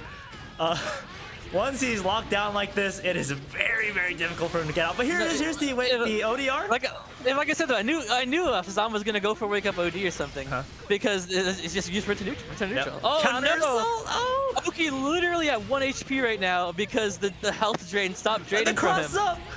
So Fazama will probably burst here, yeah. But Oki actually at 1 HP. Whoa, no. He comes back from actually 1 HP. Even chip damage would have killed from literally any special, and Oki ran it back from the perfect. Oh my god. All the way back. Oh my god, Oki. Oki with the comebacks. Oh my god. Yeah, that is as one pixel as it gets. What a legend. You see, I'm telling you, like the villain that you just kind of root for sometimes because you're like, damn, this guy's clean. What the hell? You know, like, as I was commentating that last round, in my head I was like, wouldn't it be cool if Oki won? And then I didn't actually expect it to happen though. It actually happened yesterday with Sheep. I'm like, it'd be pretty cool if Sheep ran this wouldn't back. it be cool if Sheep ran it all the way back? And he ran it all the way back. You know what? Your commentator's curse isn't affecting people when you're commentating. It's affecting people in general. I mean, I didn't even really say it for that Oki match. I was just thinking it. You only have to think it for it to happen. It's the power of thought. Yes. That's why I'm so bad, 'cause I always think I'm bad, right? Yeah. But then you always think, wouldn't it be funny if I won this? And then you just always end up winning. What's the deal with that? I don't know what that's like. But up next, we got Kyo-chan versus Aragard. We're in for a treat because Kyo-chan are undeniably queen of FFF, has won most of the tournaments that we have hosted. I believe she has over a 90% win rate in our tournaments. So excellent, my player. very, very good at spacing, very good at scramble situations, loves to make you play at her pace. So, How do you feel about Jin versus Mai? I feel like, so neutral wise, it's definitely my favorite, but then if Jin managed to get pressure, if Jin managed to run his like pressure game plan, then Jin wins, right? But it's kind of it might be a little difficult to get that started with, especially since my flip is actually really strong against a lot of Jin pressure. Jin likes to stagger 2A a lot, right? Or a lot of characters like to stagger 2As a lot, and it just buttons. We're having button issues. Buttons. The spirit of euchre lives Shades on. of euchre coming back to haunt us. How could this be? We will allow it. We're resetting. Sorry about that. Hashtag blame euchre. But yeah, it might be a little. So Jin has to be very wary of that flip. Flip is frame 1, low invul. Can you have the big brain 2C Oki to catch the flip? You can. That might work. Yeah, that might work. That's pretty cool. Yeah. But it depends on when you time it, because at a certain point, flip becomes fully invulnerable. Yeah. Yeah. So, but you definitely can.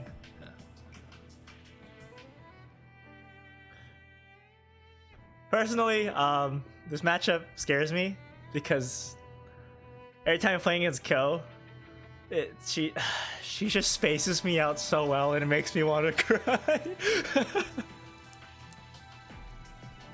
Yeah, but are you saying this matchup or are you saying this player?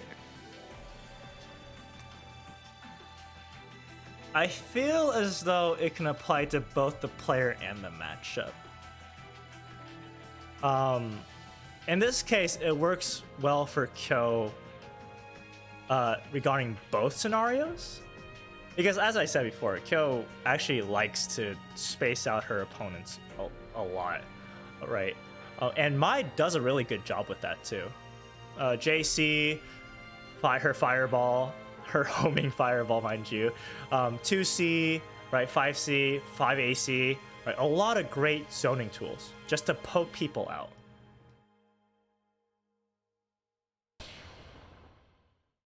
It can definitely make it. Go ahead. I mean, my very good character, and of course, Kyo, very strong player.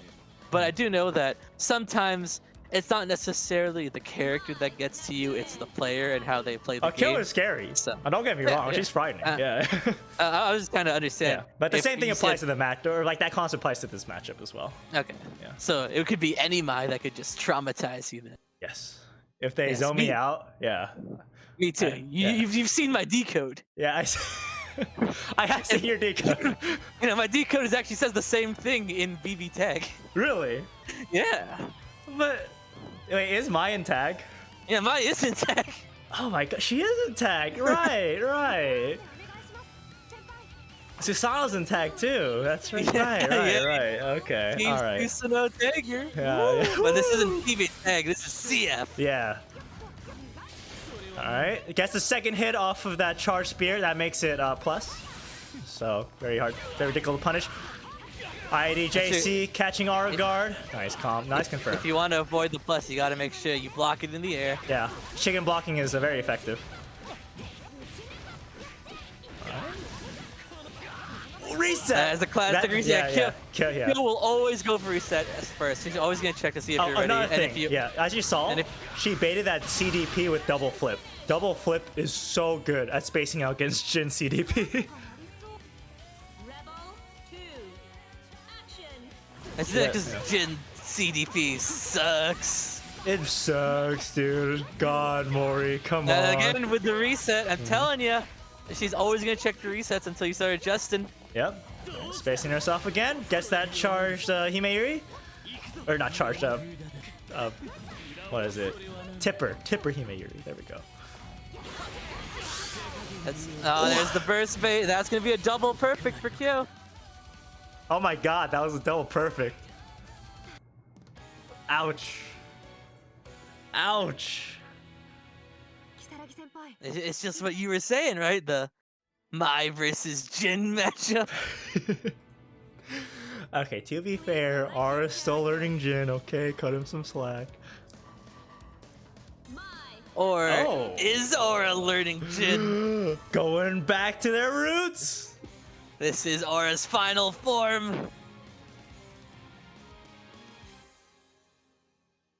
I feel like this match is also kind of rough though. Yeah, this match is also sucked. But I mean, I was literally telling Sakashi yesterday as he played some casuals, where I picked Hager into 9, knowing that matchup sucks. But I'd rather play a character I'm comfortable with rather than a matchup that the matchup sucks. No, I agree with you there. Yeah. Alright, backdash. Nice confirm on that tipper. Argard trying to space out. The thing about this matchup, right? I feel one thing. Since Nu is a very zone-heavy character, she likes to rely on drive a lot. But Mai is extremely mobile, can evade her drives, and plus close distance very, very easily. Like, look at this. She gave Aura absolutely zero breathing room in this first round. This is tough. That's 3 perfects in a row now. Actually, can they get the 4th? Don't let her do this to you. Don't let her do this to you. Yeah. Oh, there we go. Woo! Aura on the board. Well, on the board. The full conversion as well. Okay, nice blocks. Jumps over the wheel. That was actually a very good Akbar. So I didn't know you could Akbar so off gravity field. But there you go. Double spear. Okay, nice. What a combo.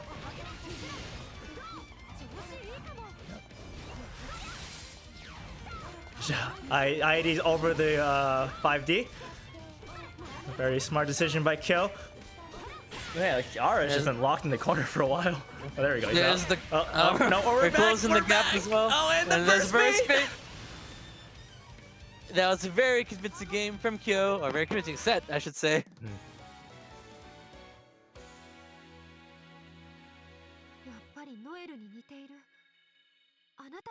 Yep, Kyo will be moving on. Oh, go ahead, sorry.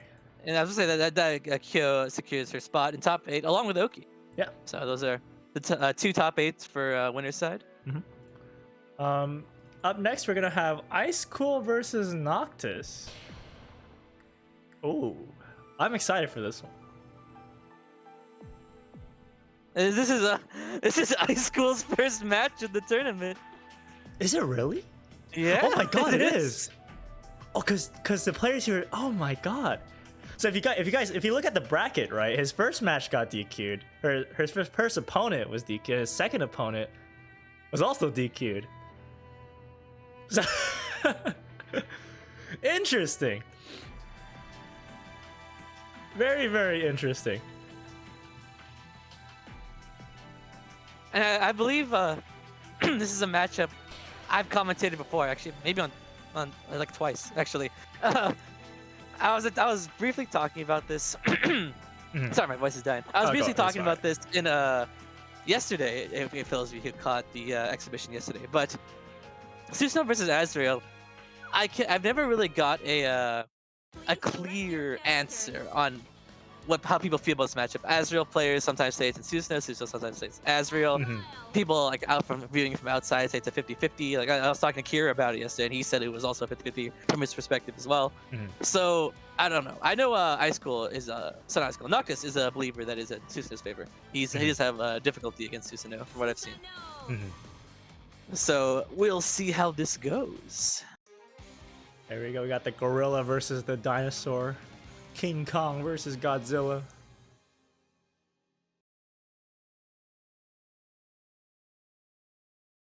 In your opinion, though, do you think it's 50-50? No, I in my opinion, I believe Azrael has the advantage. Not by much, but I do believe he is in favor. So that's like 5.5, 4.5 Azrael favor for you? Yes, I'd put it something like that. Yeah. Okay. What do you think as a Susanoo player? To be honest, as a fellow Susanoo player, I'm gonna have to agree with you so you don't get mad at me. Here we go, Noctis versus Ice Cool, game 1. Ice Cool taking the first advantage, first hit with that 2A, first blood. That's the gonna DP. be pain. Oh, he went for a 5B punish, but I guess it doesn't really matter. It's still gonna be a ton of damage regardless. You get Yeah. DP here? Yes, he is. Yep. That's all the core seals, everything he wants. Yep, Headshot, Grand Viper, DP. What more does a Susano player need? Maybe God Press. Well, I mean, I would take sword too, and also, lightning hands is pretty good against Azrael. That's true. This True. This should be death. There we go. Ice Skull taking it very clean with those two 6D overheads. Rebel 2. Action. So wait, so does Azrael's 5C beat Susano's 5B, or is it the other way around? I mean, it's all about. It's not like there's like no clear victor. Right. But ooh, nice read on the 6A. Azrael's 5C definitely outranges Susanoo's 6B though. Well, what side are we on? Is he gonna continue? He does. Continues with the pressure, but the backwards hitbox of the 2C connects. Oh dear. I think Ice Skull might have forgotten he was an OD there because he definitely could have gotten much more of a conversion off that. He could have gotten Grand Viper, Astral, right? Astral, there it is. The first Astral of this tournament that we've seen today. It didn't even have to be Grand Viper. He could have done a lot of things after that. But it's all right. We still got the Astral first Astral that we've seen on stream at least for this tournament.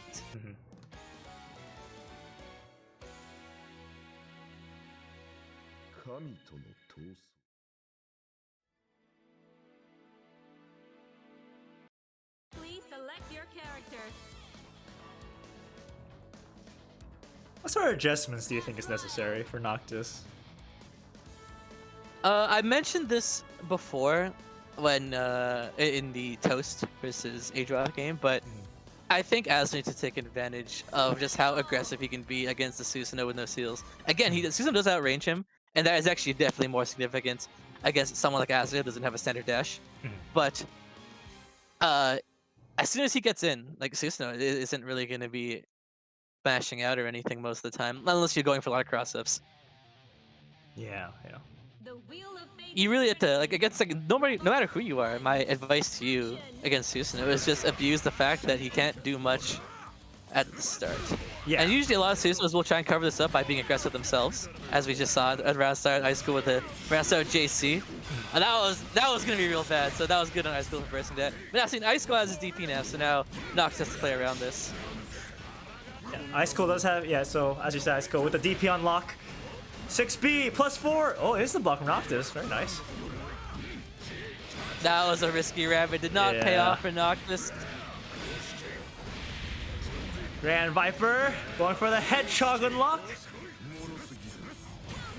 Nice 2C. Yeah, Ice Cool always on point with these anti-airs. Ruaka 5D, I like it. I mean, he's been doing the walk up 2A a lot, right? Yeah. So it was the mix-up, but unfortunately, it did not pay off for Noctis. He even spent his burst for that round too. Ice School on set point now. Yeah, he will give Noctis a lot of his OD back though. So with that. That's super. true because if the first hit the super kills you, it won't play with the full animation. But if it doesn't, then it doesn't play the whole thing, even if you're already dead. Yeah. Nice instant block from Ice Cool. You have to instant block that if you want to try to punish. With the pickup. Oh, doesn't quite work. You can't quite do that, but it's all right. Level 2 level headshot. 2 wheel. Oh, he dashed into it. Very unfortunate. It is active for 8 frames, I believe, after the wheel itself, so you gotta watch out. Yeah. All of his core seals unlocked. Not looking good for Noctis. Doesn't quite get the punish, but lands a hit in. So, what will Noctis do with this? Upper weak point? Growler on his wake up. Yeah, he's trying to bait the DP, but DP came second wake up though. Do we see a DP coming from Noctis? He does. Wow. What a punish. Yeah, I mean, like by jumping and meeting the DP in the air, that will catch you. Well, at least force you to block if you wrap into block. But most Azures aren't going to wrap into block on their DP. So that was pretty smart. Yeah, that was really good. I actually never seen that before. Okay, well. But we got more Susanos for you guys. Yeah, this is the last match of winners quarters with Adroth versus Small Fry. Yeah. Actually, I think we saw this matchup yesterday. Look, this exact matchup. I commentated this. I'm pretty sure. We did. That's right. Yeah, that's right. That's right. Who managed to win out? Adroth. I think. I'm pretty sure. I think you're right. 60% sure it's Adroth, which isn't a very high statistic, but don't blame me, man. I forget the matches. Those are I literally rookie just numbers. You gotta commentated. pump those numbers up, Scrim. But like I just said, I don't remember the match. I just commentated, dude. So. Well, yeah, Adroth versus Small Fry. Susano versus Arakune. I almost forgot his name. Susanoo. Still at Warner's quarters. As Scrim said, last match. If Adroth wins this, we'll be seeing a Susanoo mirror. If Small Fry wins this, we'll be seeing another Susanoo versus Arakune matchup. Yeah. We all love our Susanos. You know, excluding me, I actually don't know too many people who really like Susanoo other than the people who play him. But maybe I could be wrong. Me personally, I'm like whatever towards Susano. I think he's fun to play, One. Action. but I don't know. As for how I feel, I'm kind of indifferent. But here, Adroth with the patented Thunder Lightning Hands unlocked. Nice combo. So consistent with that lightning hands first. Oh, that's definitely not what he wanted. 6A No, up not in his face. Yeah, no, not the correct pressure tool there. And we're gonna be probably taking curse here. There it is. Nice blocks. That's hard. Oh, okay, so went by the overhead. Uh-oh. A little lag spike there, but nice cross up with that DP. Oh, good. The back dash didn't quite cover enough He distance was for right, Akune's wide, but but that's just unfortunate. The That wa- hitbox on that super is surprisingly wide. that was a good OD though, because Small Fry went for like the 2C Oki, which just hits a bunch of times, so you could wrap it if they block it, or confirm if it hits. But if you OD through it, it just causes the whole thing to whip, which is a massive amount of time to punish. Yeah.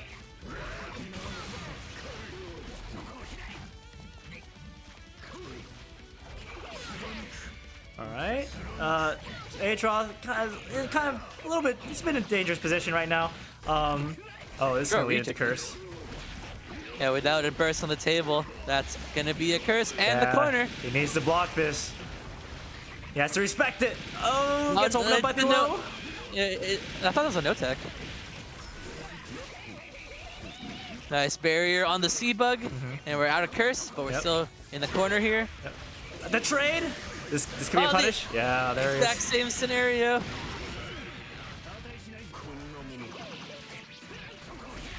Curse.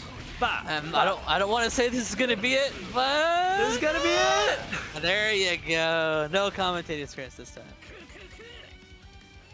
Rebel 3. Action.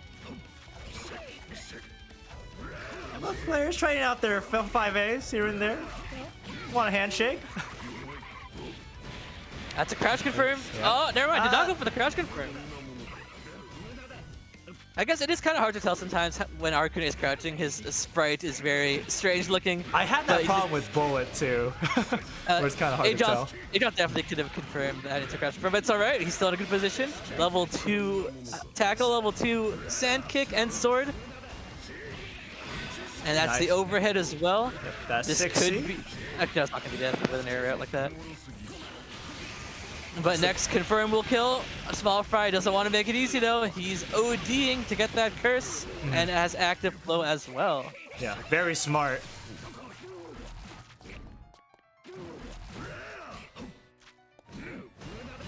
Okay, Small Fry still locked in the corner like, oh no, Cat- not again.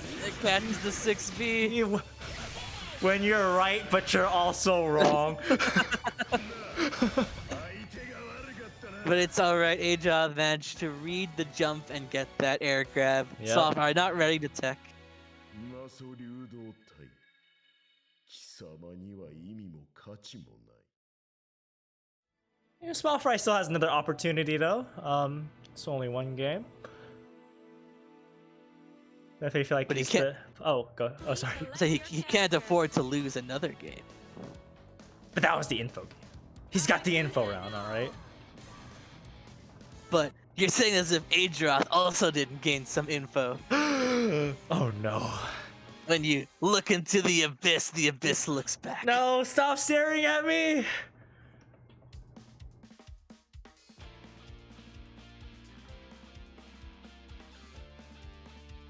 Let's go, game 2. Small Fry versus Adroth. 楽には死なせん。 The wheel of I, fate is turning. Rebel, I feel like Small Fry had a couple unfortunate drops the last game, so I feel like if they manage to get the combo all the way through, Yeah, they'll be in a good position. I have noticed that while Small Fry is a very good Arakune, they haven't really had a chance to close out their combos properly, and that's Yes. very important Yes. in like any kind of anime fighter. You really want to get the knockdown. Yeah. Oh, nice 5B from Adroth. counter. All right, if Small Fry tries to anti-air 5A, doesn't work. Adroth going for a crush trigger combo, unlocks Grand Viper, gets DP Gets as the well, DP as well. And just walk up into the overhead. into the loving arms of Hedgehog. Rebel 2. Action. All right, nice anti-air from Small Fry. This should lead into Curse. There There it is. Oh, I didn't block that. I got mixed. 100% of all the mix-up after Curse hit me. So I don't have to say that hit me. You just know it did. Oh my god, that looked insane. Oh, hey, this is another Curse combo here. Adroth probably going to save that burst. Nice defense though. Oh, nice Abare. Gets that Grand Viper unlocked. Yeah, Small Fry opt to use that burst. Wants to keep Adroth locked down. Adroth still doesn't have DP available either, but goes for the Hail Mary Grand Viper.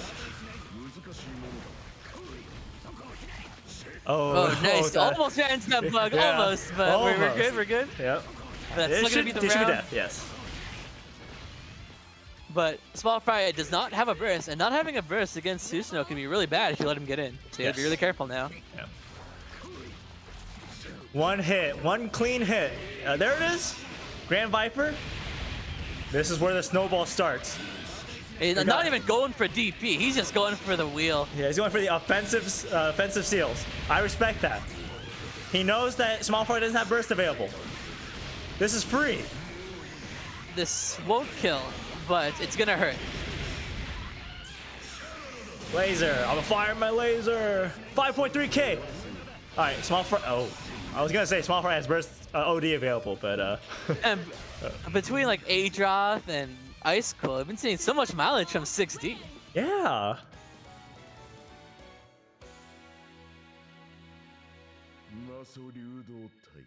Small Fry will be sent to losers. Still has another chance though. Adroth moving on to top 8 winners. But if you guys are interested in checking out the bracket, we do have top 8 for winners side all locked in now. We have to still work on our loser side though. Up next, we're going to have Noctis versus Unga God. I do not know Unga God. I don't know them either, but that bodes ill. Are you telling me you don't want to see a potential Azrael mirror? No, what are you talking about? Of course I do. Not. It can get pretty crazy. I mean, there is a chance that if Noctis wins this and Sheep wins his match, there will be an Azrael mirror. Oh, actually, later on. speaking of Azrael, it looks like Unga God has an Azrael avatar, so Please select your character. looks like we're going to see. It's looking like an Azrael mirror, yeah. There you go.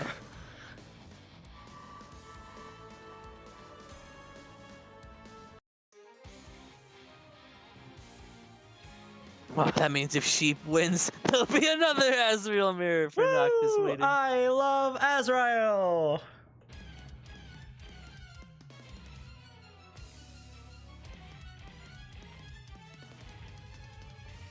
Ooh, repping the Kamina color. That's some good taste. I respect that. Kamina's my homie. Now you can say that because you've seen the show. Yeah. Rebel 1. Yeah, but I've actually never seen this player before, so I'm interested to see what they bring to the Azrael table. I feel like it's gonna be we're gonna have some guerrilla business going on here. Judgment of the name, but you know, Noctis seems to be in control of this match so far. Oh, instant block on the Gustav. Oh, yeah, that's yeah, that burst. No, that burst was bad because there's no way Nox could confirm that. He had meter though, didn't he? No, he already went for Gustav and it whiffed. Oh yeah, you're right. But this shit, that will kill. Oh. I was gonna say that was going to kill, but you know, going for that 5A reset, all according to Keikaku for Noctis. Action. Nice pickup. Noctis is so consistent with that. Alright, Hunger God blocking that low. 5C. Azrael can backdash a lot of Azrael's things, so we're gonna need to see a little bit more backdashes from Torterra. Nice slow walk up into grab. It's going for the double weak point. Drops it was a reset, but you could have continued off that too. It's all right. The double dash into a cross up, not close up for 6B. Oh, what's going on? What's going on here? Gustav. Oh, that was also a bad burst. That wasn't gonna hit because that was an air hit. Gustav. That's all right. What nice backdash. Oh, not quite in range for the grab being punished by 5C. If that didn't kill, that would have really hurt. Hey, so are you supposed to Gustav a bunch in this matchup? I mean, there's anything wrong with it. Gustav can catch Azrael's backdash if you time it poorly. I mean, no matter who you're against, really, both Gustav, 6C, and IAD are just Azrael's go-to approach options.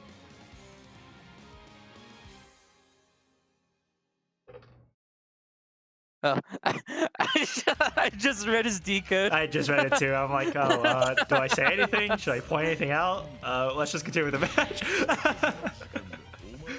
I'm not gonna say it if you guys didn't see it, but if you caught it, it's pretty funny.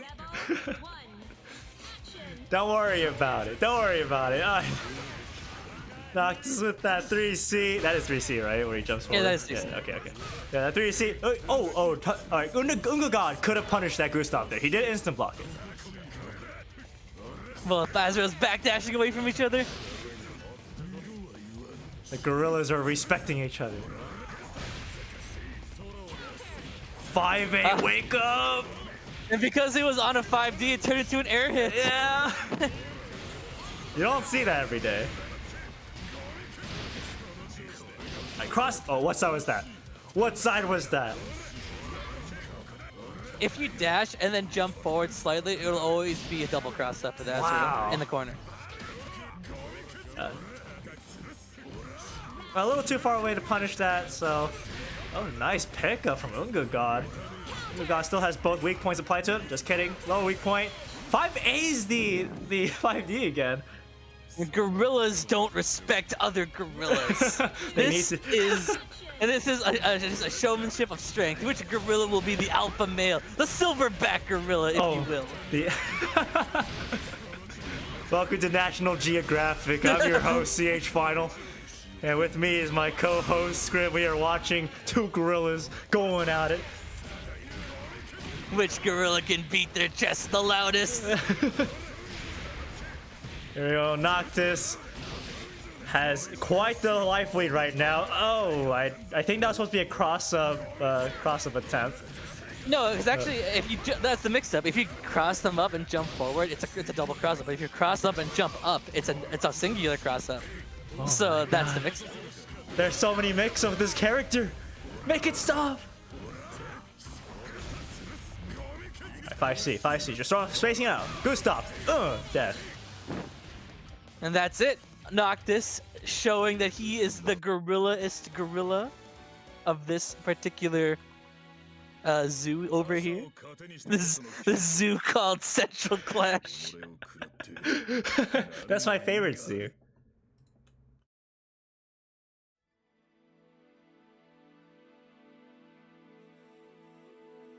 Oops. But yeah, congratulations, Noctis, moving on to top 8.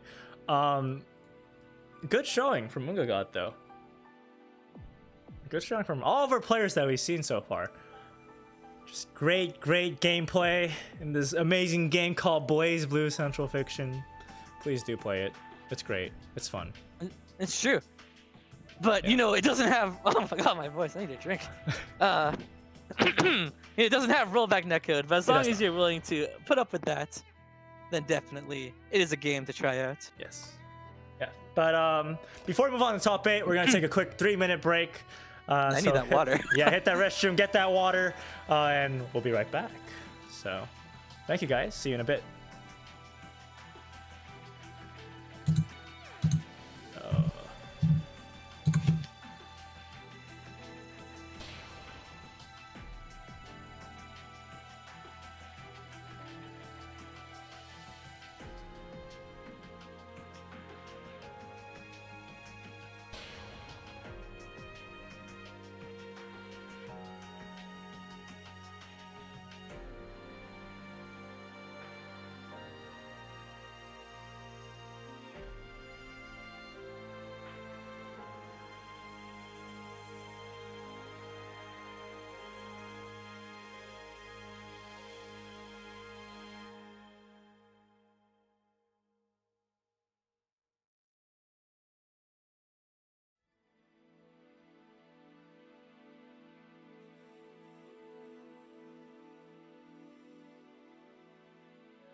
Okay.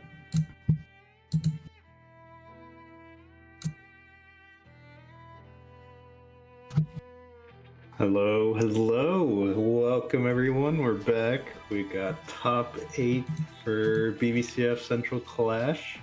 I'm subbing in for Chanje, so glad to be on the mic with my good friend Scrimgore. That's right. I'm back here commentating once again, despite my voice dying. I am suffering from some allergies, but that's not going to stop me from commentating Blaze Blue. Yes. And do we have some Blaze Blue? We do indeed. We've got Kyo versus Oki in winners semis. High School versus Adroth, another classic. And then in losers, we have Fazama versus Beauregard, and then Noctis versus the winner of Small Fry and Evil Sheep, who should be playing out right now.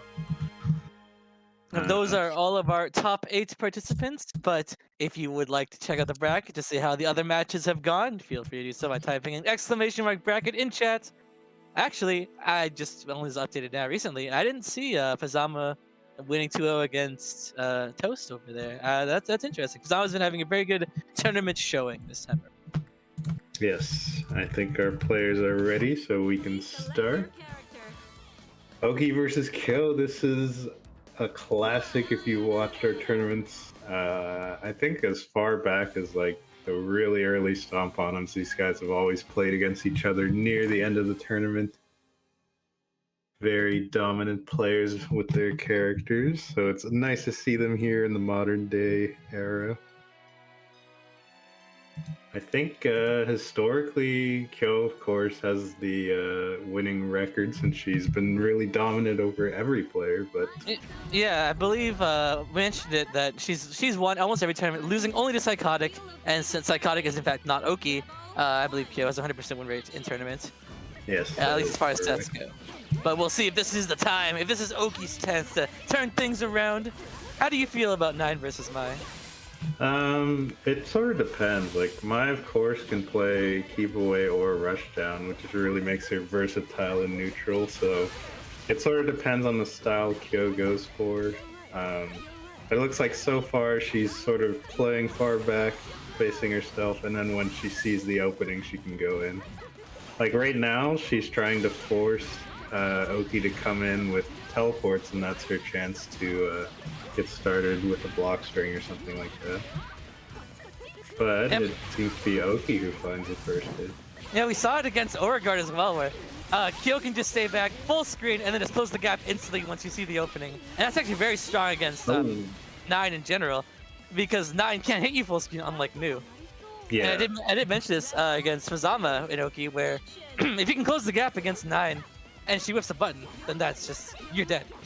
Yeah, for sure. And yeah, that's a fatal right there into the corner. Yeah, she didn't get the full conversion, but regardless, pushing 9 to the corner, there's no resources for Oki. And Oki doesn't even have a DP right now because Oki has DP now because you have to have at least one spell in your active slot to use the DP.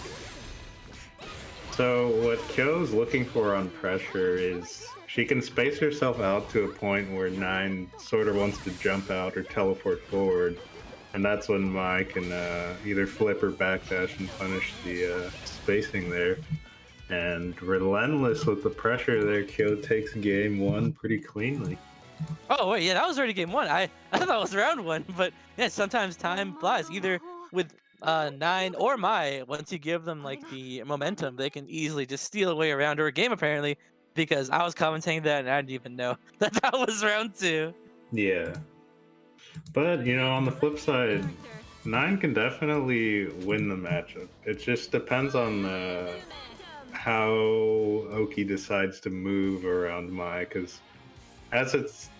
So far, Kyo's really been trying to, like, space herself out of the range that 9 can teleport in. So Oki needs to be a little more patient, a little more careful with the approach. Or he could do the classic where you just go balls to the walls all the way in and see if he can mess up their timing and spacing that way. I'm receiving some word in the chat from some experts out there saying this is slightly in 9's favor, actually. Yeah, you could argue either way. I don't think it's that polarizing, really. It's definitely no 9 versus Tager. Yeah. Well, there's not a lot of matchups like 9 versus Tager, that's for sure. That's because you don't play Tager. Nice delay, but does end up dropping it. Nice block on the kunzite. Okay. Oh, I think it's my second kunzite, but we do have the burst getting out of the corner now. Nice. Teleport back and a punish. Reset. Oh, Yeah. the delayed kunzite. Really nice delay there. It's not really, obviously there's nothing, he didn't do anything, he just sort of waited a little bit, but that one little moment of hesitation made Kyo start up a button or something, and she gets counter hit to her death. Kunzai's very Wow. fast, so anyway, this is a lot of damage. Yeah. 4.3k into the corner. The tipper combo there, really extending it. But, Oki getting started. I think Okay, that's supposed to be a reset attempt of some sort, but didn't quite get anything off it there. Yeah, he knows that Kyo probably knows that Kunzai can come at that point, so he sort of like stopped, but didn't actually do anything after that. So Kyo got to reset to neutral and finds the round. Rebel 3. This is set point, and Kyo is gonna have OD. Excellent call out there with the 60. Well, there's the OD, but I don't see it coming out right now. Either next hit or a little later in the match. no. Oh, I think that was most likely a drop. And also not the best Yeah. time to OD either, but at least you return to neutral. Yeah, I like the combo choice from Oki to push her all the way to the corner instead of opting for the fairy Oki that she could possibly jump out of, but that drop combo really gonna hurt. He's gotta earn the corner once again. That crossed up in the corner. I have no idea how that crossed up, but Maybe Oki might have Ooh. stepped a bit forward. Burst soon? No, she's gonna hold it. Just he can kill but- here. Oh no! dropped him.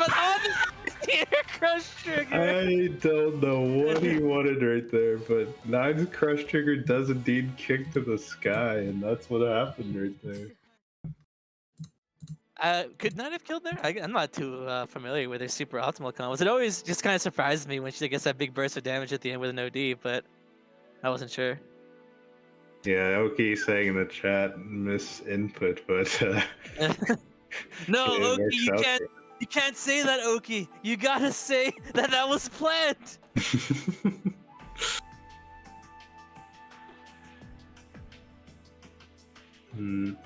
Alright, so they're Please select your character. getting back into it.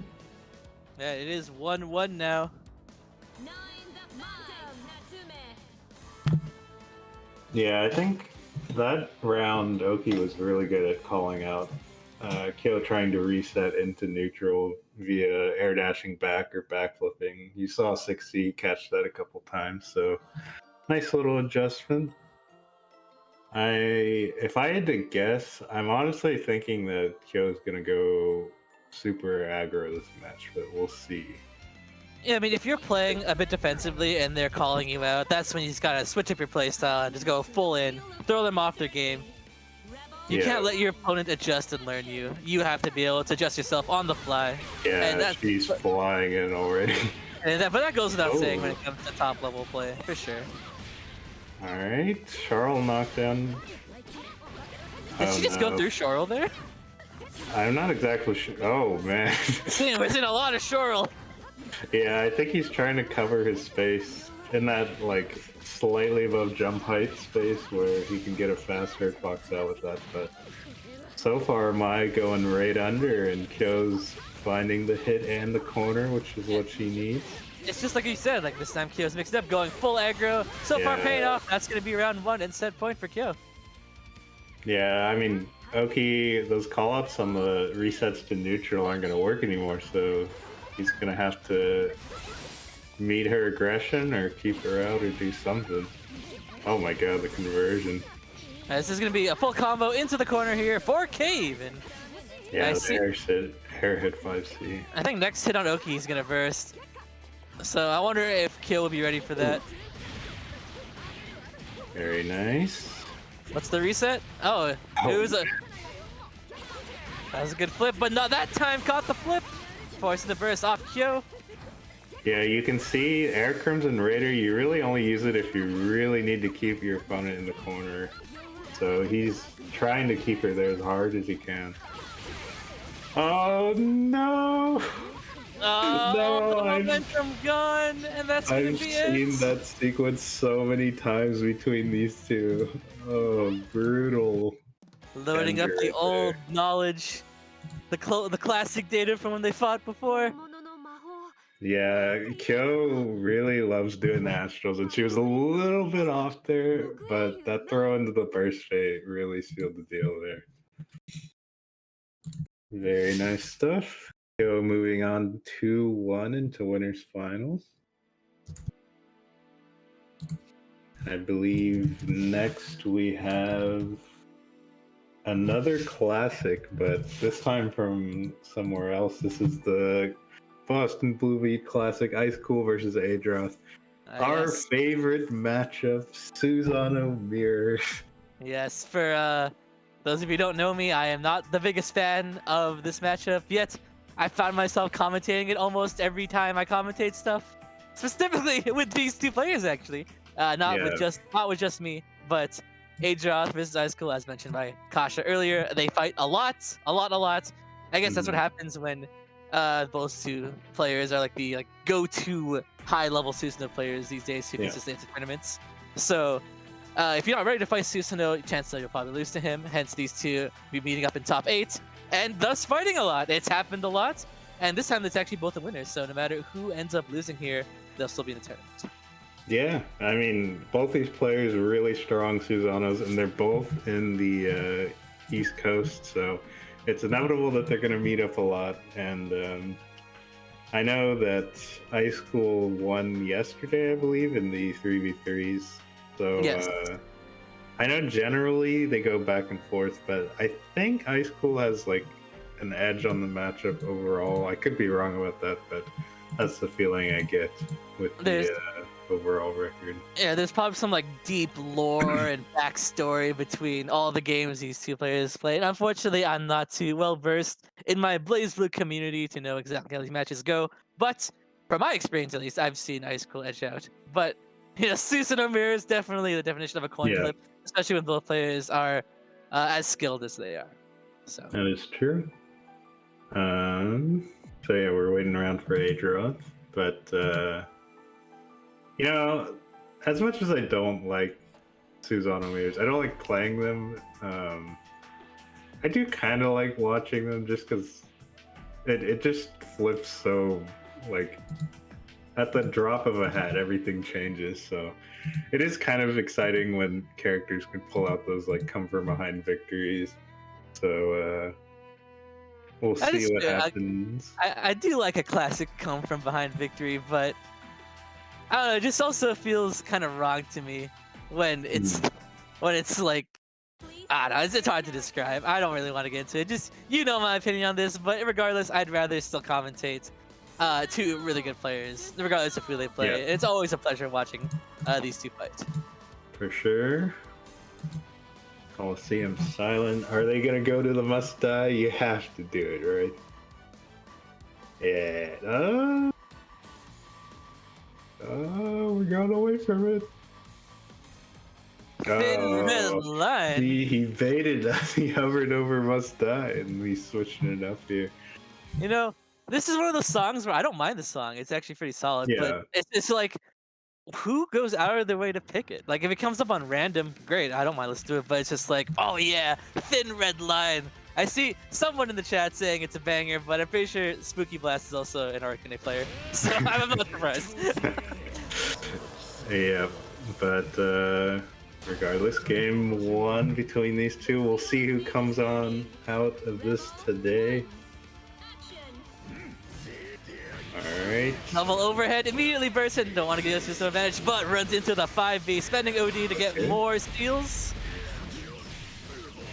Very good start here for Ice Cool. Tons of good steals. Empty jump grab. This is worst case scenario for Adroth. Yeah. No burst, no steals, while Ice Cool having everything you could possibly want right now. Including lightning heads. He has Adroth's favorite steal. He's stolen it from him. And He that doesn't should even need it, but just getting it in there for good measure. But with all that beating that Susanoo just took, Adroth actually almost has his burst back now for round 2. Yeah. You know what I do notice about Ice Cool's play is he gets a lot of mileage out of his air neutral. Like, you don't see him play grounded 50s too much. I think he uses JC very well, so that's usually one of his go-tos. but as they say that, both Atroth and Ice Cool have a lot of good seals. 6D Nice. has been the killer. Yeah, that's what I was saying earlier. 6 even really like I think it's 100% hit rate this tournament so far. The stare down, and Atroth unfortunately losing that one out. It's getting ugly now. 5A anti-air. That's not supposed to happen. That was very convincing from Ice Cool, but that could easily just happen for Adroth in game 2. That's just the nature of this matchup. And we'll see what adjustments are made. Yeah, and this is best of 3, so Adroth's gonna need to make the quick adjustments. 5A anti-air, you know, Susanoo obviously 5A a great button, but he does like punch downwards, so you don't usually see that anti-air, but does end up working out there for Ice Cool. I do like his 5A because, you know, it is angled downwards. But it does hit crouching. +3 on block. It is unfortunately an 8-frame startup, but sometimes I guess there are compromises for having other good stats in other areas. But, you know, it is not an anti-air button, but I guess it can be used as one, as we just saw, in very weird scenarios. It's not to the same level as like a Hakumen or Ragna 5A or something like that, but you know, 5A anti-air is like a classic in Blaze Blue.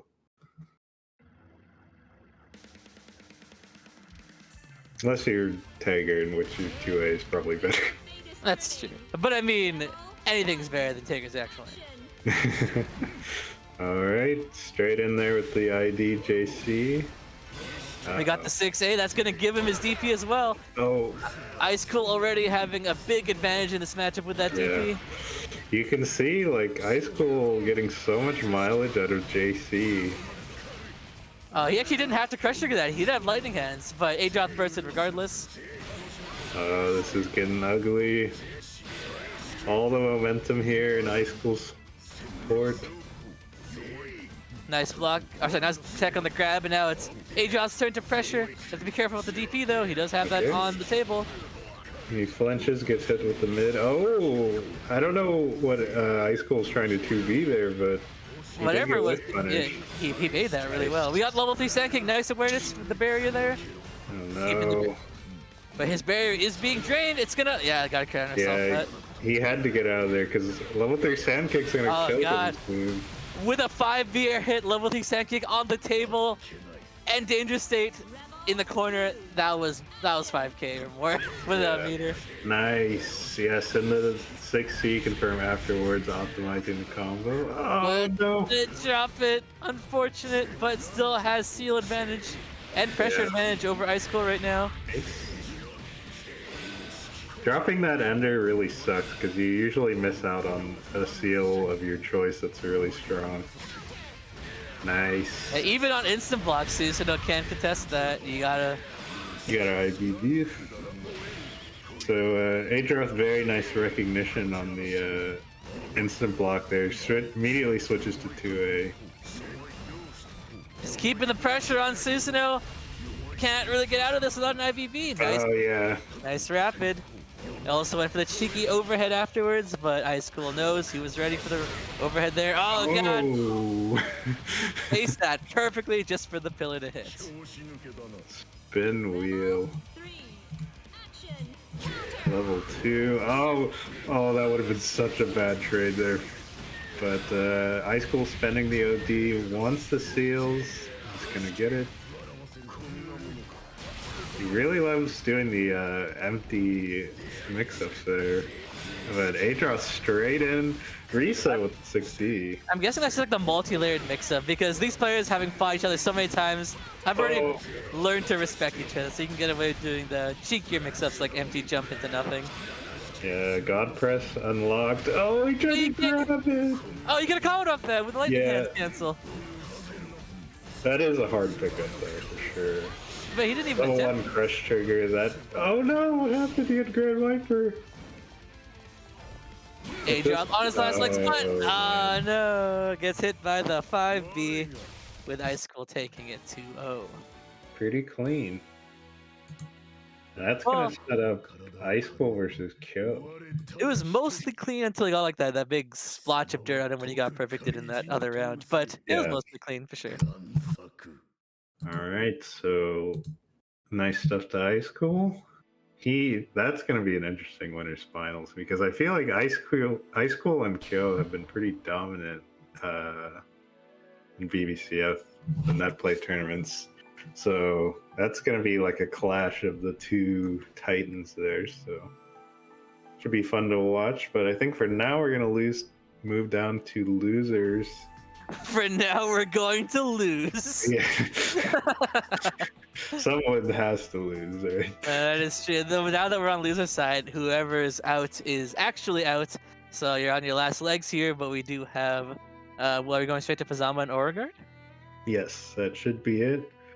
Yeah, Ice School. I know Kyo and Ice School have played before, but I'm just thinking back to like Evo Online and stuff. Ice School won the East Coast and Kyo won West Coast, so we're finally getting to see them meet up again after Oh, yeah. a little bit of break. I guess for like WSC East and West, which I did commentate. They didn't really get a chance to fight for that. Yes. But Fazama versus Oregard. I know Oregard picked Jin quite a bit, and he did show his new off, but when he got sent to losers, he fought against Serpent and won 2-1. And I didn't see the match because it was off stream, unfortunately, but I gotta wonder if he picked New there because Yeah, I don't New want. is the better matchup out of the two characters. But And I don't want to discredit somebody, but I don't feel like he could have won using Jin. I'm open to be proven wrong. That if he told me he won with Jin, I would believe it. But I just feel like his new is super good, and also Kaga's our time dealing with new. So I guess we'll see who Oregard if he decides. did it with Jin, then we really have a match on our hands there. Because a part of me really wants to see Hazama versus New, because I feel like that's like an old classic where New, of course, used to be really, really strong in CT, and then they sort of like kept introducing characters that really gave her a hard time, like Valkenhayn and Hazama and stuff like that. Oh, there we go. Oregard with the confirmation. It was New versus Serpent. Oh, there you go. So yeah, that makes sense. I wonder who Oregard will be busting against Hospital, because I mean, it's yeah, New is very bad against Hazama. I mean, New even like when Lambda came out in CS, as you were saying, yeah, Hazama very good against zoning characters, so it's gonna be difficult. But like I said before, sometimes you want to stick with a character you're more familiar with. I don't know. Yeah. We'll have to see. It's funny that while New has like progressively gotten, well, I won't say progressively gotten weaker, but she's had some real high points, and in CF she's hit, she's on the lower end of the tier list, and characters like Mai and Hazama and all these other characters have consistently been a threat for her. Or not Mai, but Hazama. I mean, comes to Mai is a hard matchup. Yeah, for sure. But looks like we're going with Jin. All right. It's too bad we don't have Mr. Final here for his thoughts on Jin versus Hazama, because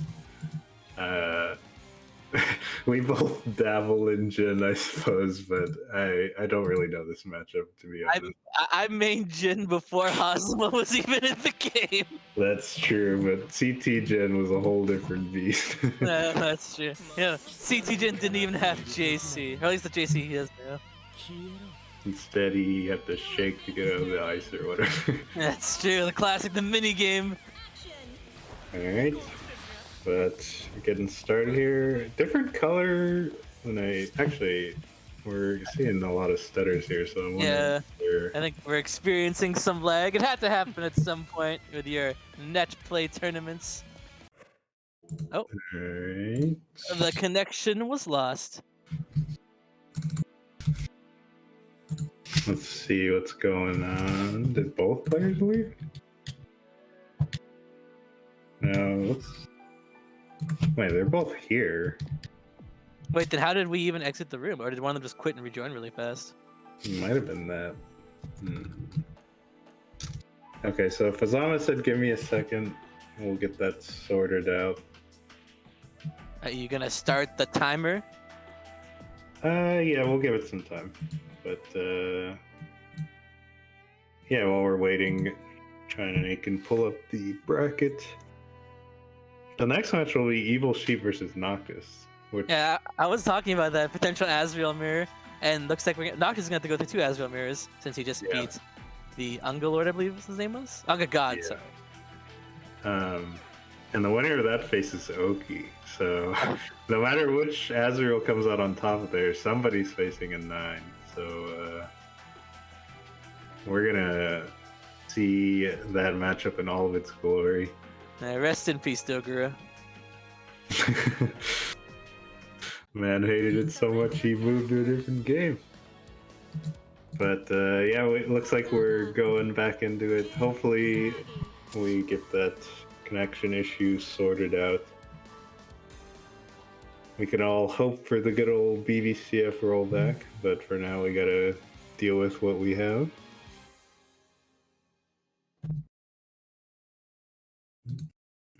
Maybe this is the tournament with all of our 70 viewers here chilling out. We'll bring enough hype for BlazBlue to start rollback, right? Yeah, maybe Maury will just be like, oh, I wonder what's on twitch.tv under BlazBlue Central Fiction, and be like, whoa, There's still so 70 much- people. Yeah, there's still so much support for this game. So shout out to you guys at home watching us commentate and play out these tournaments. BlazBlue still a hype game, still alive. And here we are going to Fazama versus Aurigard. Oh, great anti-air there. I believe Hazama actually gets quite a lot off of his anti-air. Yes, he Yeah. does. Look at this. that We're damage. at 3.8k.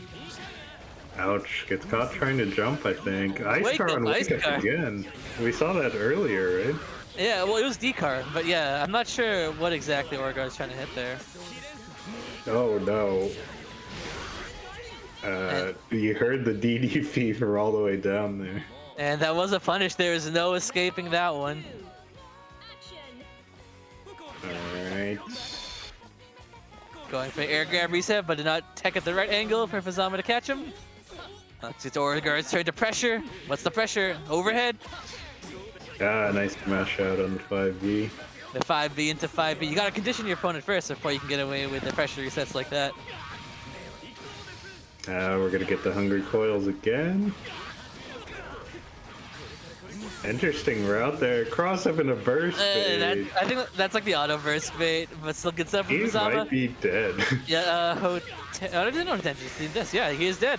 Look at that damage. Jesus. I mean, if there's one thing to know about Fazama that I've been watching him for a while, the guy knows his combo routes and really shows off that Hazama is not like the small damage neutral monster. He's more of like Hazama can really hit like a truck if he gets the right starter.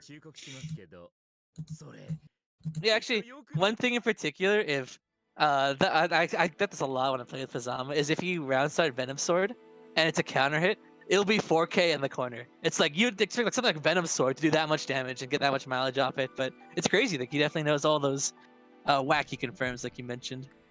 Yeah. Please select your character. Oh. Oh, Mm. it truly is the Hazama curse. Yeah, it looks like Fazama did indeed crash, but I see him coming back online, so luckily that happened before the match started. But yeah, Fazama damage.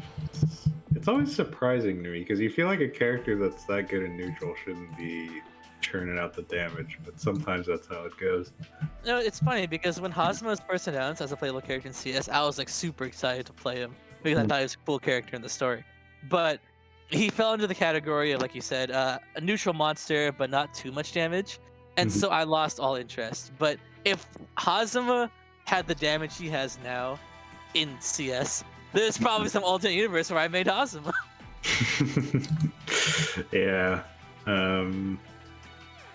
Okay, so it looks like Fazama is indeed back. Please select your character. We'll see what Beauregard's choice is. Okay, he's moving to new. New 13.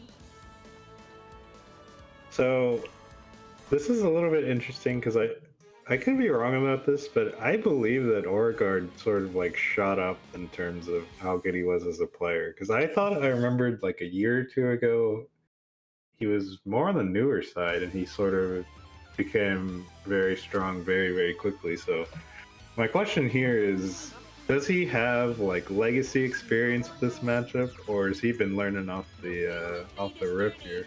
I don't know if Beauregard was new to Blaze Blue or new to CF. 'Cause those are both very different things. But I do remember that Beauregard was a newer-ish player. Yeah. I get it because Beauregard's playing new. But I have to say, he probably has one of the best news that I've seen on Netplay, at the very least. He's definitely no slouch of this character. Are we dancing around the leg or? Yeah, I don't know. I can't tell if Beauregard is like telling him to chill with the connection, or we're just. Okay. At this point, I'm definitely saying that Yeah. there's something wrong with the connection. Yeah, I did see some lag there, but I just assumed that he was just comboing.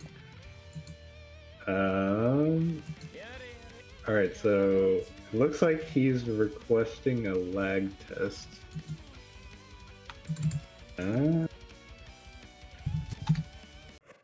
If I had to guess, this might just be connection, like, I don't think they're that far distance though, but yeah, we can test the connection. From my personal experience, I've had a lot of leg spikes and weird leg issues with Fazama, but it could also just be the connection. Okay, so I think what we should do is I will test the connection in a different room with Fazama and Beauregard, and maybe we can get a different match on stream if that's okay. All right, I can solo commentate if I need to. Okay, so I will invite Fazama and Beauregard, and for now, Final, if you're still here, can you invite Evil Sheep and Noctis to the stream? All right, so apologies, folks at home. These things do happen with a net play tournament, but hopefully we get that sorted out, and we do have some matches waiting. As we said, we do have an Asriel mirror coming up, so that should be exciting.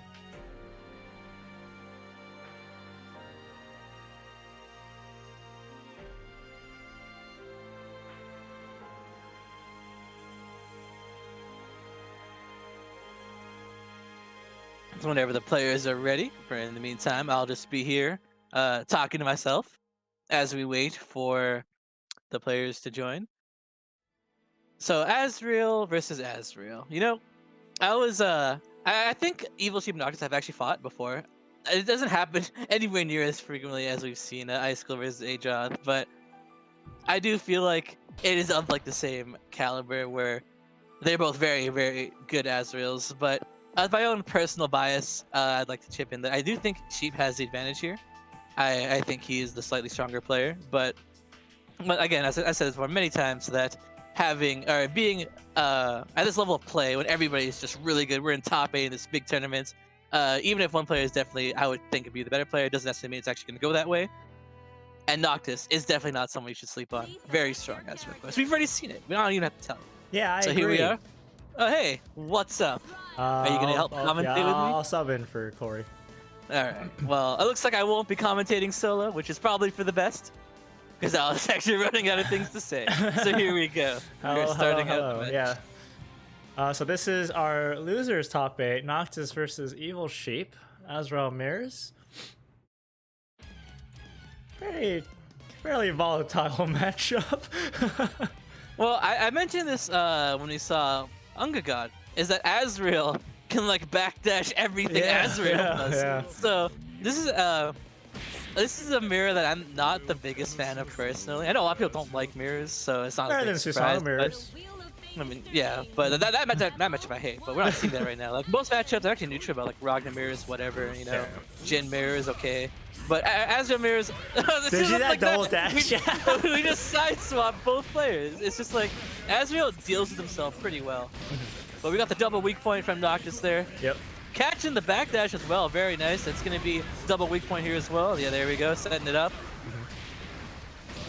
Very nice.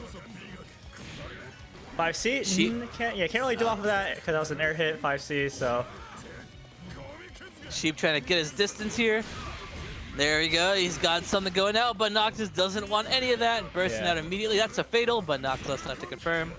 And oh, gets him I by was the gonna say overhead. it should be death, but almost stopped myself from cursing Noctis. Oh. There we go. Well, actually, 5D on weak point consume mid screen. You don't actually get that much off it. It's because you're so far back. Yeah. Couldn't he have just Gustav and got the kill?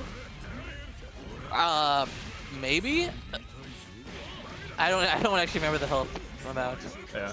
but He was super getting low. like Yeah. getting like a combo off it though was really rough. Nice catch on the backdash. We're going for weak point consuming to reapply. Oh. I gotta barrier that. Azrael's 5A is in fact air unblockable. Yeah. We've Such a seen it great before. anti-air move for Azrael. Growler on Waco. I'm not sure if that was a DP that got crossed up or if he knew he was gonna be crossed up. Either Oh way, no! it works. It works. That's gonna be death unless Noctis wants to burst this, but I doubt it. No. Oh, now he can't. There's too much of a deficit. I don't think he would burst something like that.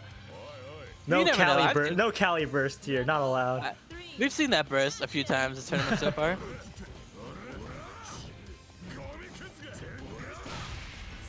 Nice Gustav, punish Yep. the 5C on whiff. We got the overhead. We're going this Oh. way. Yep. Side swap. Can you control that? I don't think you can, right? You can to an extent, like if you jump up or jump forward.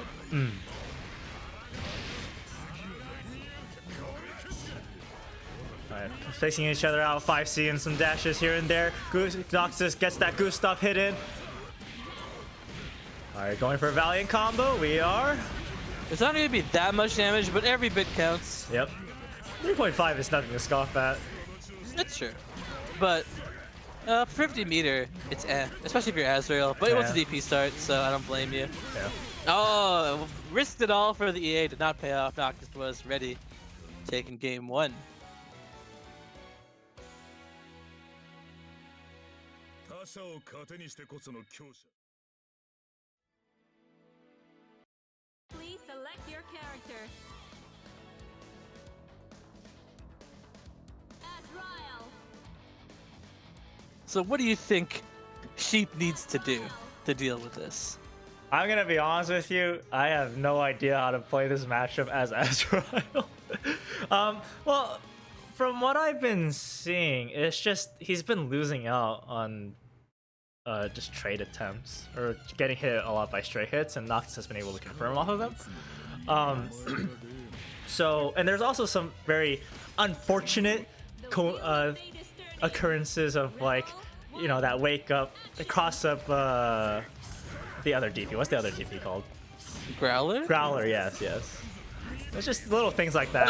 Oh, the forward dash caught the back dash. Yeah.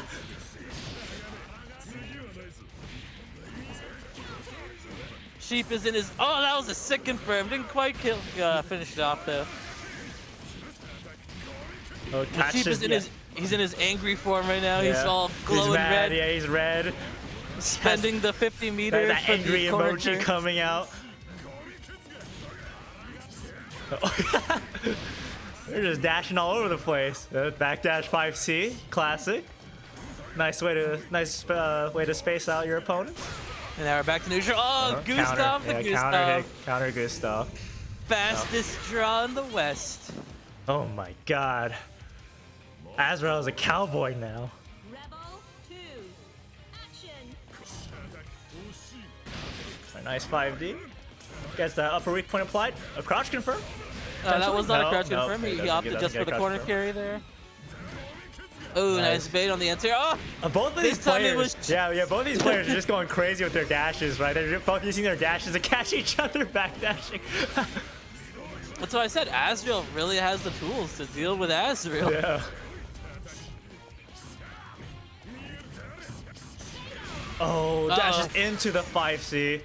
Yeah, we're spending that burst. That potentially could have been death depending on how things went. All right, both players down their burst. Cross up JP. What is going on? We got the double dash. Oh, is this death? This might be. Yes, it is. And Sheep ties up the set 1-1.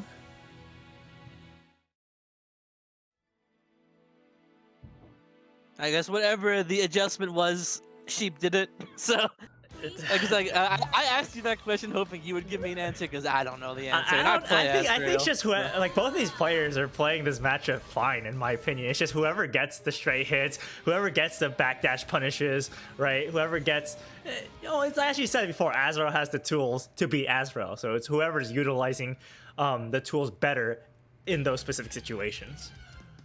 Right? We haven't really seen it yet, but we've seen them throw out 6A in neutral. And actually 6A does have body involved, so 6A does deal with 5C. We haven't actually seen that come into play yet. Yeah.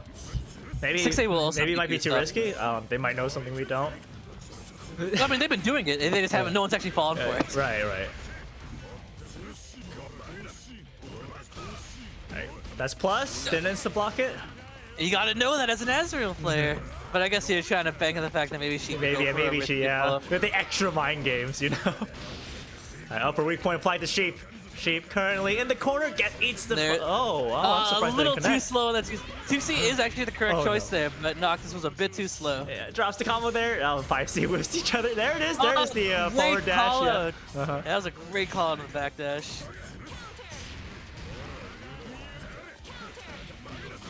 Ooh. Is that Blackhawk? Oh, he's spending the OD just to be sure this will absolutely kill. Unless you drop it! No, why did that drop? Wait, why did that drop? I guess he probably took too much time. I guess that's death. Oh, that's so unfortunate. He used OD, got nothing out of it. So now he doesn't even have burst available for this round. I think he probably could have killed him if he just went for a regular Blackhawk Stinger, but he wanted to be sure, and that ended up costing him. You really hate to see that. That could have been a punish off of that whiff, Gustav, but you know, Nox is letting him go out for free. Nice catch on the backdash. Noctis looking real strong right now. He is on set point. Yep, upper reclaim play, tries to go for a grab mix-up, doesn't work. Nice 5A mash. The cross up, catches the jump. Catch him pushing something actually, I don't know what he was pushing. Not in range for. Oh no, he's gonna have to burst that. Yep, That would be death. Yeah, Oh, that's death. Noctis takes it. Yeah, I stand corrected. I was actually pretty sure Sheep would win, but with that, I just proved what I said earlier. Where even though I feel like Sheep might have been the stronger It was because player, of Sheep's performance yesterday, wasn't it? Where he was yes. going crazy. He used up all of his power juice yesterday. Yeah, congratulations, Noctis. Moving on. In top 8, I actually gotta update the scores. So, if you excuse me, is Corey back? Who's Corey? I only know Kasha. I'm sorry, is Kasha back? We just finished testing, so it looks like Fuzz is gonna drop himself out of the tournament. Okay. So, unfortunate to see him go like that, but we'll see Oregard move on. Let's see. And then let me open my game again, and then I can hop back in. Alright, then I'll be going back out. You guys. Yes, return to the void from whence you came. No, you will die.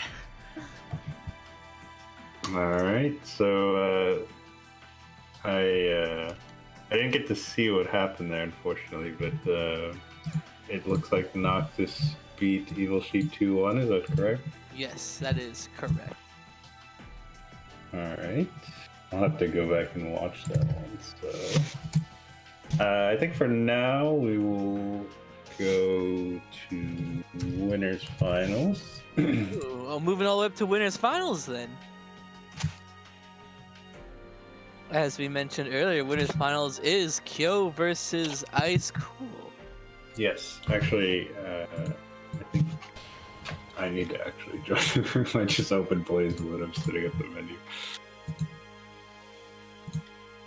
Wait, is there too many people in the room or something? I don't think so. There are only 3 people right here. Oh, shoot. I posted the wrong link. One sec. Here, I can just invite you.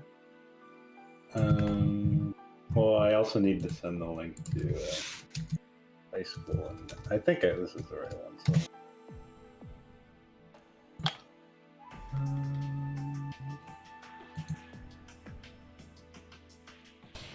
Okay, we're good. All right. Sorry for the delay. And we do already have Kyo in the room. And it looks like Ice Cool's already here too, so we can start whenever player's ready. This is winners final, so first to 3 best of 5. Yes. Whoever can win will be secured in their spot in grand finals. Yeah, I'm quite looking forward to this one. As I said before, these two have been pretty dominant over the past year and a half, maybe longer. And specifically, the matchup here is also pretty interesting. I know you're the Susanoo main. I also play Susanoo quite a bit, and I know you definitely don't like this matchup. It is no stretch to say I am not a fan of this match. But realistically, I don't like a lot of matchups. Susanoo, no matter who you're against, can actually blow you up as long as he gets going. It doesn't matter if you're Izanami or if you're Nine. He'll kill you if you give him a chance. But it's just getting that chance is gonna be harder depending on who you play against. And Mai is a character that doesn't make it easy for him. For sure. But Ice Cool has been pretty, like, I feel like he plays the Susanoo game plan pretty well, where he grabs his hit in neutral and then really pushes it to the limit there, like taking the momentum, rolling with it, and winning the round off of it. That's how you gotta play the character. So in that sense, he does embody the character very well with his playstyle. Yeah, we saw round start, both players jumping backwards, sort of feeling each other out right now.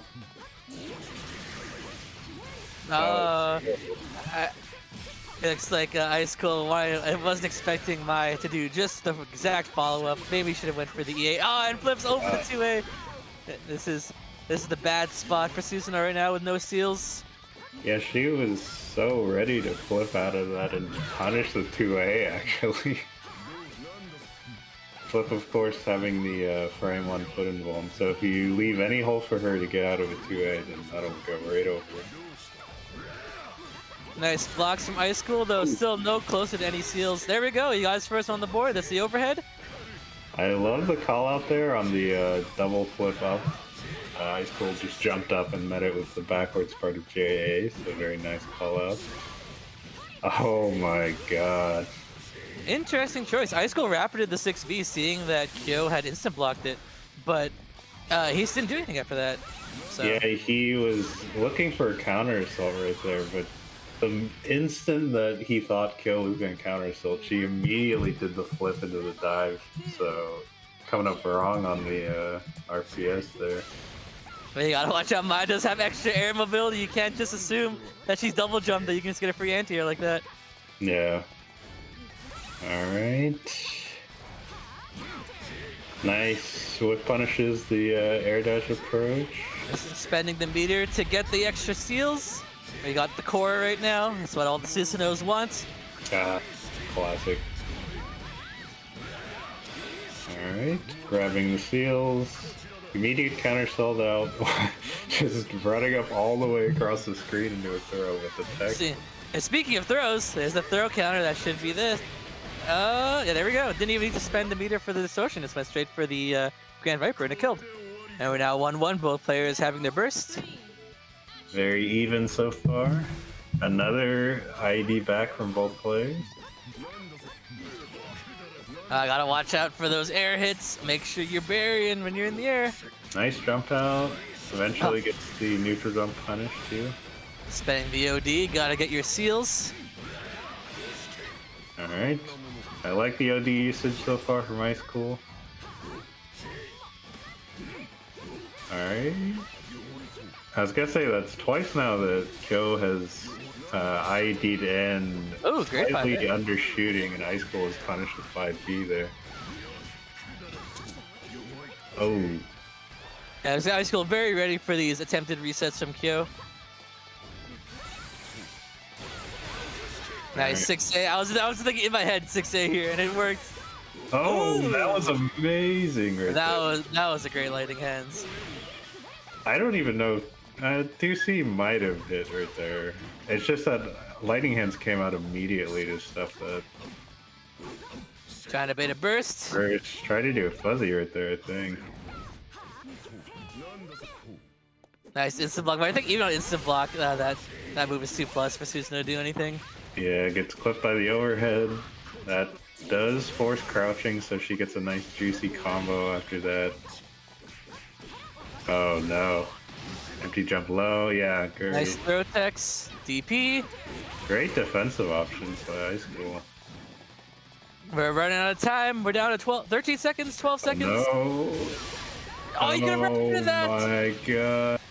Why didn't he rapid block? Still very close. Mai's gonna. Oh no. We kind of crumbled under the pressure there. Very, very close. But Kyo taking game 1. Yeah, both players really like. There's a lot of these little micro situations where they need to choose correctly, and both of them are going back and forth on the defensive RPSs. So really cool to see that. What do you mean? Isn't it all about being aggro, no blocking, no defense, only attack? Well, I do like that, but I feel like these characters both require some amount of the other way around. Like, I feel like for Susanoo especially, you're gonna need to eventually get good at some sort of defense because you're not gonna win neutral all the time on Susanoo, right? So it is, you know, it's always fun to see the good old Susanoo steamroll train, but it's nice to see him sort of work around his own weakness to come up with these close come from behind wins. But that was all Kyo at the end there, coming up with the victory on that game. And we got the weak executioner.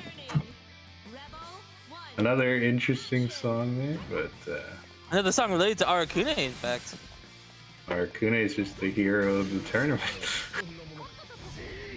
Nice jump out. Oh man. The spear ate his gun. You don't see that very often. The 6A being eaten by the spear and then the redirect hitting him. Nice throw attack. You know, what's really cool about that throw attack is it means he's not relying on the throw S, because that's a TRM set up specifically to beat that.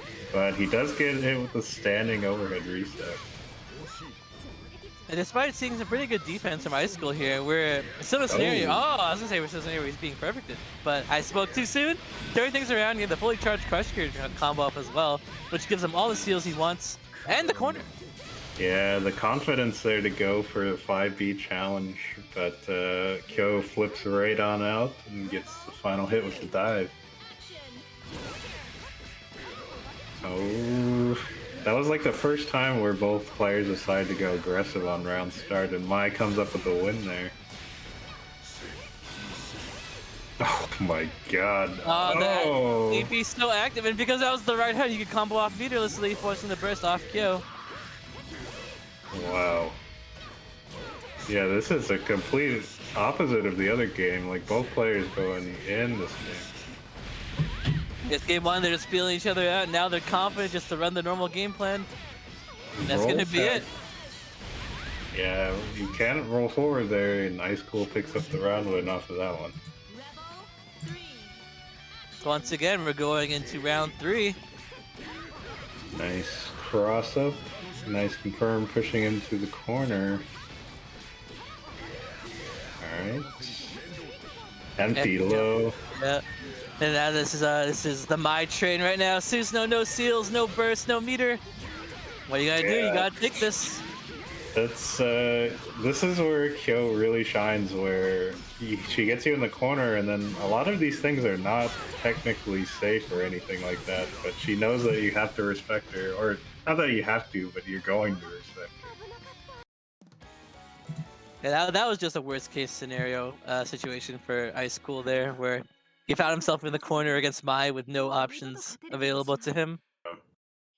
In fact, I think I might have heard the startup with 2C when Mai did the delayed air dash, but I think it was too slow, and Mai came up with the victory there. Story of my life. 2C too slow.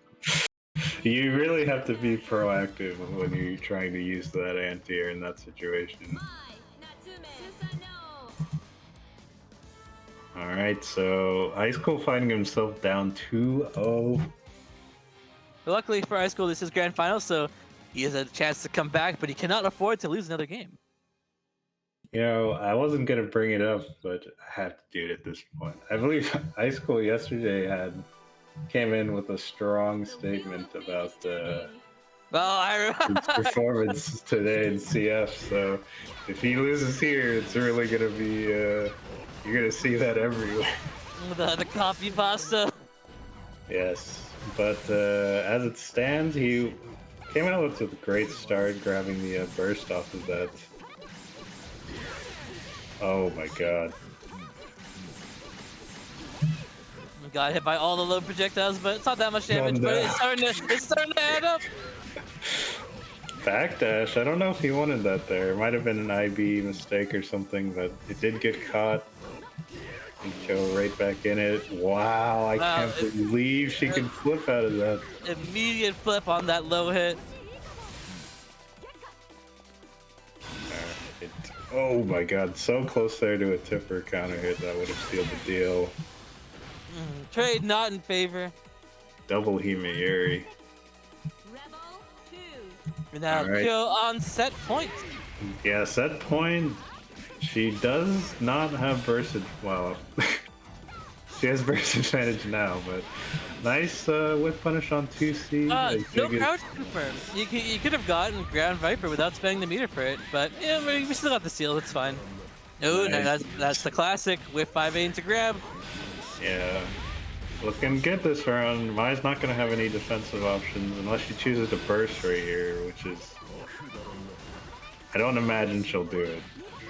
Oh, the tick throw. And surely she can't get away with this. Oh no. The perfect spacing for lightning hands to whiff. I said it, but don't make it a reality. Oh my god, are you serious? Prevented him from dashing at the corner, now he's dead! Did you see that spacing on that? Oh, maybe he's not dead! I spoke too soon, commentator's curse giving Susanoo the extra 2 HP he needs to live! Oh but my god. wasn't enough. I said don't let her do this, but that last dash under into the other side was brutal. What a statement there from Kyo. Despite the first 2 games going pretty back and forth with them getting to round 3, that last game was just so heavily in Kyo's favor, securing her spot in grand finals. Yeah, Ice Cool gonna have to work his way to come back from that one. But he is sitting pretty in losers finals, so he will have a good shot at coming back to grand finals. He just needs to beat whoever comes up here. But that could be anyone between Adroth, Aurigard, Oki, and Noctis. That is true. So yeah, I think we're going back down to losers best of 3. It's going to be Adroth versus Aurigard, and then Oki versus Noctis, as you said. Adroth, of course, gonna go Susano. I don't really see him doing anything else. And Oregard, I'm wondering if he's just gonna start out as new or if he's trying to squeeze out that last bit of Jin matchup experience in tournament that he can get. Hovering the Jin, we'll see. There we go. Alright. Jin versus Susano.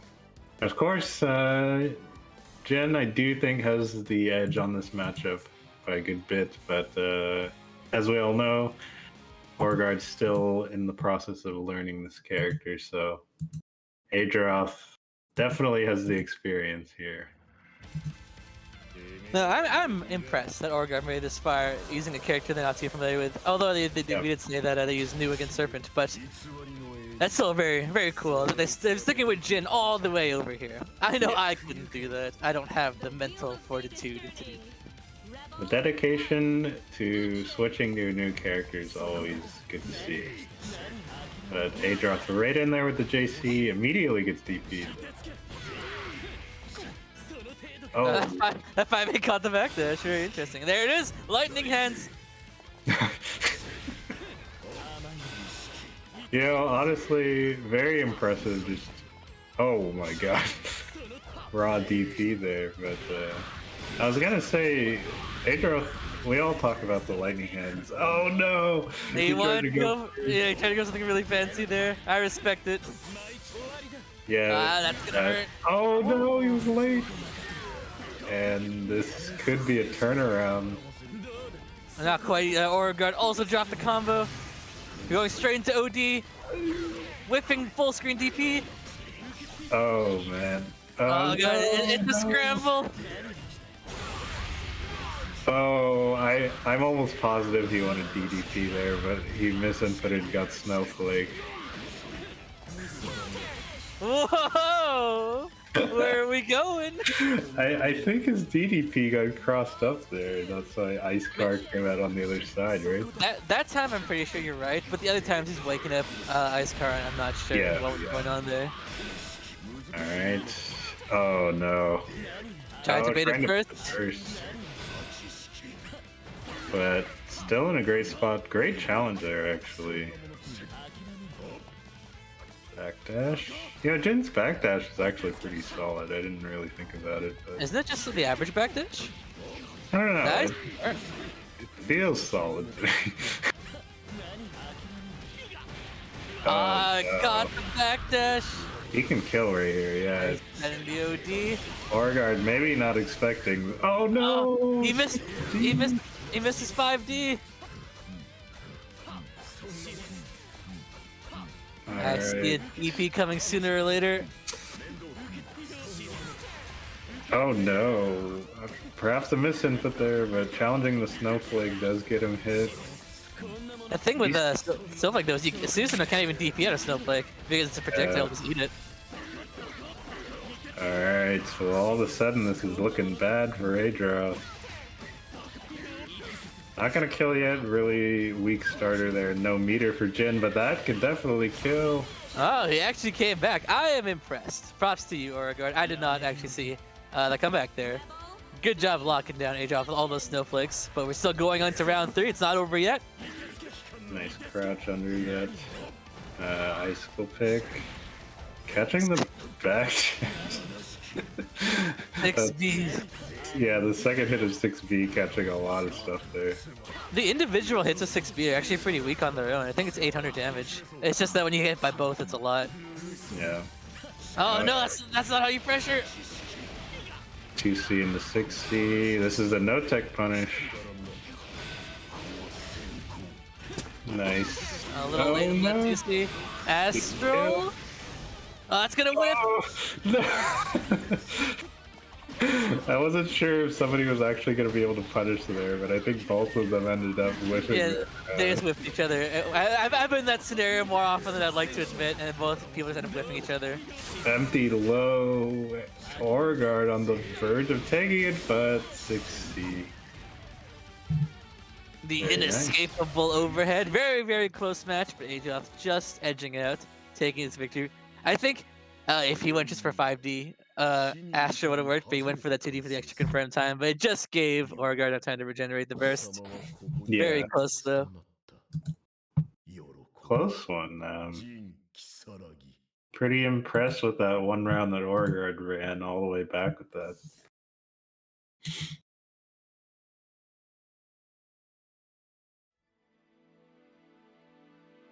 All right, so yeah, it looks like we're getting back into it after a little bit of a break. There's a break? Well, no. Adroth was just taking a second to maybe gather his thoughts, think about a couple things before heading back into the match. All right, so here's the question. It was really close. Okay, yeah. You know what? I respect it. Sticking with Jin? It was definitely winnable. Like Oreguard definitely could have won that with Jin. So sticking with the choice on the character he's trying to learn. I think in the long run, if you're going to commit to this character swap, is the correct choice. Yeah, we've definitely seen the results of their dedication. That was a very close match. The wheel of fate is turning. Rebel 1. All right. Action. Air dashing back, keeping the distance. Whoa. I didn't think that 6A would connect. Yeah, I didn't either. Immediately unlocking DP. Adroth already in a good spot with the seal counter. Again, lightning hands. He could have unlocked Grand Viper, but we don't need that. We need lightning hand. 6B catching him, and level 3 tackle, of course, letting him combo there. That's 4K. Susan has all the seals to make you hurt. Wake up 2B. Oreguard would have been dead there, but Adroth wanted the burst bait, but that's fine. Oreguard's still dead here. Alright. Decides not to go for the sword super, but cleans it up. It's a solid confirm. Rebel 2. Action. Set point for Adra. I think that was 3C just getting beat by Suzanne's 5B there. And he is going to spend OD 4K, 3 seals. But the neutral jump into the corner specific ice car confirm. Nice block on the double overhead. That's now Adroth's turn. Oh, 2-2-C. What? That's the first block 6C that we've seen. That was either the hardest call out on a pressure reset I've ever seen, or perhaps a missed input, but nice TK is onset. That's gonna be big damage. Oh, it's another one! That's the new experience right there coming up. You know, all those TK crescent sabers. Does New use loud? I guess yes, that's like her standing overhead pretty much. Yeah. Alright. Zoning with the icicle picks. He has no reason to approach here. Uh-oh. Did not block the second 60 though. Yeah. This won't kill, but it's gonna hurt. No tech punish. Oh no, another 6B. But no punish on that.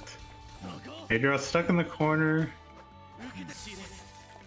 Oh, there's snowflakes. He's using the snowflakes to lock down the DP, because if he even tried, they would cancel each other out. That's a free punish. It's a very nice use of snowflake there. Alright. So still set point for Adroth, but Oreguard again bringing it quite close. Oh my Catching god, the back punish dash is again. You know, he actually hit that 6V on the backdash before, but he didn't fully confirm it. But right there, he hits the full confirm. And that time he had the right seal, and it was on the right counter too, so he's able to unlock Grand Viper and use it as well. Ooh. Speaking of backdash punishes, Gen 3C, Adroth not contesting at the correct time, eats a counter hit. Nice tech on the purple. Oh, Ooh. I love it. I love it. Dodge the snow, dodge the icicle. Oh no! Oh Not to punish. no. Okay. Wake up Yukikaze. He had to burst there. Well, that's gonna be that it. Should be it, assuming no drops. I mean, as soon as the air ladder happened, it's very hard to drop that. So Yeah. unless there's like a lag spike, I doubt it. So congrats to Adroth taking it 2-0, but you know, Aura did very well, especially with learning new character. So Definitely. Good showing there. as the meme says, close to 2-0. 喜べ仁如月 All right. So with that, we are moving on with losers. Oki versus Noctis up next. Oh boy.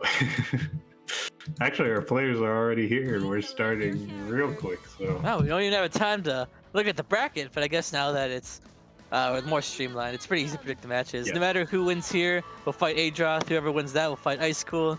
Whoever wins that will fight Kyo. So it's just the ladder now. all We're right. in arcade mode. 9 versus Azrael, the infamous matchup. Of course, 9 has the edge here, but it's not to say that Azrael can't blow you up if he gets the hit, right? 全力を出せ The wheel of fate And is as we've turning. seen, Rebel, 1. Azrael Growler can be quite effective against 9 if she doesn't play around it correctly. その調子で Ooh, Oh. very nice anti-air. 痛みを知れ Yeah, he had to input the other way around there, so great job there. Yeah, because Azra's anti-air is 6B. So he did put 4B there. Oh my god, that was a sick confirm. Drops it at the end, but that was really tough to do. And we're starting the 9 train. I feel like we've barely started and already there's just so much happening. Alright. Oh, Fatal counter 6C and there's no burst to get out of this. And we're going for the double weak point as well. Nice conversion. There's the DP, good backdash out of the Navy pressure. Yes. Oh, it's gonna Awesome confirm. Holy moly. Oh, a little bit too far for the double weak point, but it actually works out for her. Oh. Oh What's my god, happening? Jesus. That was pretty sick. That was pretty sick. But I'm not sure if that was better than doing a Blackhawk Stinger or something. Yeah, I was just thinking, like, could he even kill the Blackhawk Stinger? But that was. He ends up picking up the round with a sick combo. Yep. Classic confirm there. Or mix up, not confirm. Oh. Alright.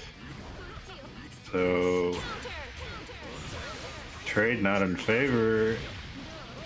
But Gustav does get stuffed right there. Interesting ender he went for. It looks like he's not opting for any projectile Loki here because of the Growler. That Oh no! slight delay into the kunzite. And then also Okay. eating the first two. Yeah. Oh no, I can't punish for that rage. Oh Purple no. throw! It's not dead, Alright. but it's. Not death. Purple grab. Oh, that's death though. He saw that coming from a mile away. Noctis up. 楽英雄の力 9 3 kill asking if you can navy pressure.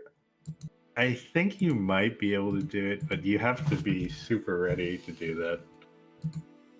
Like the And second, even you see then, I'm not exactly sure.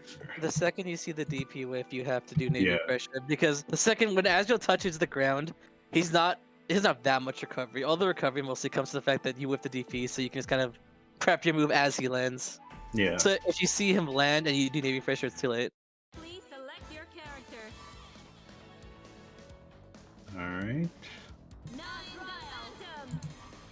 Phantom. So, despite all we were talking about, Noctis is up 1-0 right now, and he has the chance to knock Oki out, which I do think would be enough to that here. Noctis has really been showing his stuff. I also, like I said before, I felt like it was kind of an upset he'd be cheap. And if he can beat Oki as well, then he'd really be solidifying himself as definitely one of the best players we've seen here at Central Clash. For sure. I like the strings there from Oki. Ooh. Alright. Nice confirm. Great stuff there from Oki. Oh no. So Noctis actually chicken blocked and was blocking Crimson Raider slightly in the air there. So I actually think that Oki was just straight up plus there because Noctis would Oh, have had to land, but great Growler there. Into That's the a- pickup. yeah, that was just the right height to get the double overhead there. Sorry, double overhead weak points.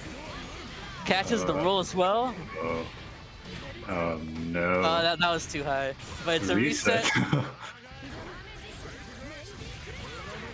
Oh no, he didn't hold it long enough. Well, no, he couldn't hold it because he hit the Navy pressure. Oh, okay. Wow. Yeah, with Growler, you can hold it for an indefinite period of time until it actually expires. But if it absorbs the projectile, you can't hold it anymore. It only refresh if it hits another. So the Navy pressure and the Amethyst were so perfectly spaced that it punished the thing. Hmm. Ouch. And I think what's happening, okay, great 6C, keeping Noctis from getting out. Again, opting for these air knockdowns. No punish on the DP though. That's just what we were talking about. You have to be really fast with the Navy pressure. Like the second Azrael touches the ground, it's too late to do Navy pressure. Oh my god. Oh! I was gonna say, I think you can punish that, but not with the 5B. Nice Jeez. block. That was an instant block too. Wow, he Yeah, can that- actually kill. Yes? Never No. mind, I'm a liar. Blocks the cross up, and this is bad. We've seen Oki come back from this scenario before. Can he do it again? He's gonna need resets, and that's one of them. He needs one more. Oh no! Noctis doesn't want to let it go though. What are? My He did it. God. Oki comes back again. That Blackhawk Stinger not killing there, that really sucks for Noctis. Oh my god, that was almost sick. Alright. He's navigating neutral pretty well, but getting clipped by that 6A, 6A is such a strong tool for anti-air. And now you can't help but feel that drop is haunting him right now. Good blocks, but can't block forever. Yeah, she's just got too much ready to go with all the stock ups. Oh! Oh no, he risked it for the weak point. It's alright though, Oki burst anyways. No, No, no! that's not when you burst. That, and this could be tragedy for Noctis.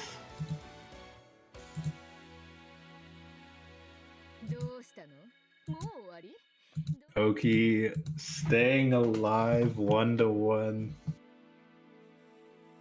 is, and I have to say, Oki probably feeling momentum right here, so Noctis gonna have to compose himself and do what he was doing best. I mean, I really like his movement in this matchup. Like Yes. he's really taking advantage of all the times Azure can just dash and air dash. Like after like even when you whiff 6B, there is a frame where or a free window where you can actually cancel into a dash forward. And he was really taking advantage of all the times he's just whiffed 6B and just turning it into a chance to approach 9 again. I really like that. Yeah, I think moving around 9 when you don't have standard dashes is really annoying, but he's doing pretty well. There is one thing I will say is Oki is approaching a lot more than he needs to, but you know, whatever works for him. I know he's a very aggressive player, so that sort of style fits him. Well, what side are we Oh. on? Azrael's not the only one who can cross up. Both players down their burst now. Oh No. no, that should be it. He didn't have to do it, but he's gonna do it anyway. Hit him with- What? He's just gonna make it as long as possible. I You kept know- getting nervous there. I was like, is this gonna drop here? Is this gonna drop here? Well, But- maybe he's just traumatized. He wants to get as much damage as possible for Blackhawk Stinger yeah. after last time. And you know, I can respect that. Alright. Great start here for Oki. Again, opting for the air knockdown. Yeah, that's a classic Kunzite into a falling aerial. Ouch. And he can turn into Kunzlake, but opts for the Navy pressure instead. And the 9 train does not stop. Final round. Rebel 3. Action. It's pretty much even here. Noctis is going to have OD on the table. Go straight in. There's the verse, yeah. Not so Alright. even now, Oh, but no. especially now. Whiffing 60, classic 60 into 60. Oh, he he won. tried to go for the mix-up there. Yeah, but that wasn't quite the hype. But it doesn't matter. That should be it. it. You, so, yeah, you can't drop this right, and we got it. Noctis defeating Oki as well. Yeah, that's a big one for sure. Noctis coming out on top for that one. なぜ本気を出せん And that's gonna move him on into winner's semis, I believe, against Adroth. And it was a Susanoo that knocked Noctis into losers, except it was Ice School. Yes.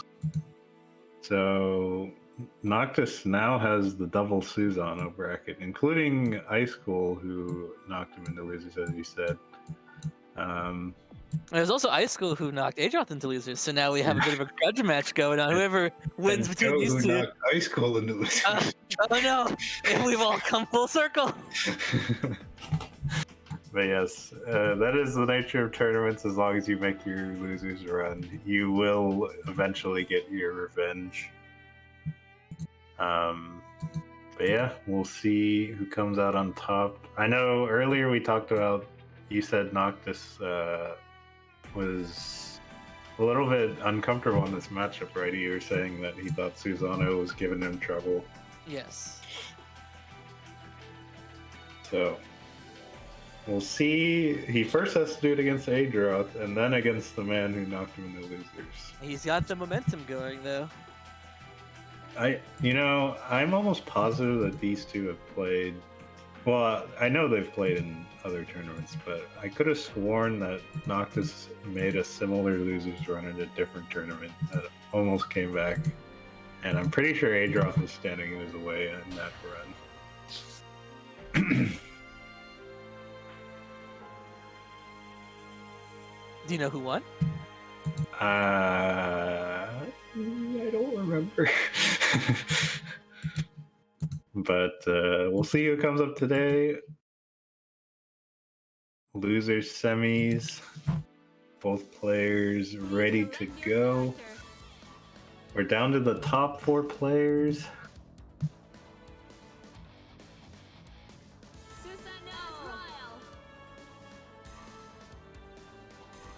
Susanoo. This is always an interesting matchup. No matter what you think on who wins the matchup, you're always going to get a lot of close range interaction with these two characters. So always something happening. What do you think about this matchup? I've asked Final, I've asked Kira. What do you think? My gut instinct is to say it's even. I believe both characters can really steamroll the other on offense if they get going. I don't think either character is particularly dominant and neutral or anything like that. So, my instinct is it's even. So. Okay. The wheel of fate is turning. Rebel 1. Action. So here we go, starting this match. Alright, so being cautious. Nice, JB's able to confirm to that. No real big combo, but that's fine. Nice 5A. I suspect we'll be seeing Adroth using a lot of just 5A in neutral because disjointed actually does beat Azrael's 5C. So we'll be seeing that a lot. Yeah, Adroth being rewarded for his defensive play here. It may not look like he's being defensive, but the neutral jumps, the 5As in neutral, just trying to keep Noctis from coming in is really paying off. 2. Action. Alright, I oh, like there that. you go. Exactly, like that. You're right, 5A away, but 3C does catch that. And, I respect bursting 3C because that's actually a lot of damage. No tech punish. Tech forward, that could have been pretty bad for Noctis, honestly, but great ODR. That was a punish too, because usually if you OD through a plus move, it's a little hard to punish, but I guess that was just the right time. Yeah. Yeah, I wondered if he could have done 5BB in the Scud Punisher combos, but uh-oh. That's gonna hurt. That's a fatal combo, I believe, right? Yes, this is a fatal combo. Really interesting route, but look at all the seals he got there. Alright. Oh no. He won't get much off this, but you look at the upper weak point. But if you don't tech, well. it's gonna be a little more. Yeah, he has to go straight into a weak point there.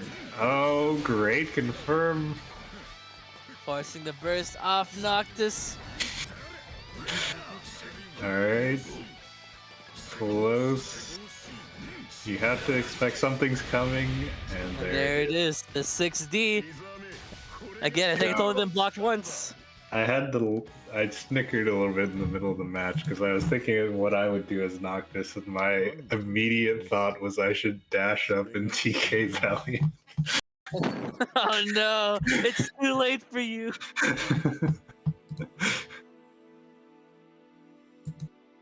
Alright.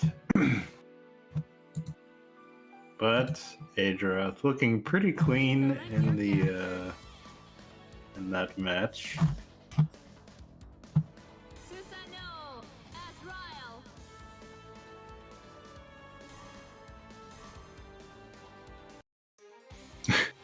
I see we've sparked a whole discussion on this match. I disagree completely. I wouldn't say it's Susanoo, but everybody's treated their own opinion. I think it's slightly Azrael's, but it's I not like think- anybody is in a major advantage. Yeah, I think the fact that everybody says it's slightly in one character's favor or the other means that it's probably pretty close to even, right? Nobody's really running away with the matchup.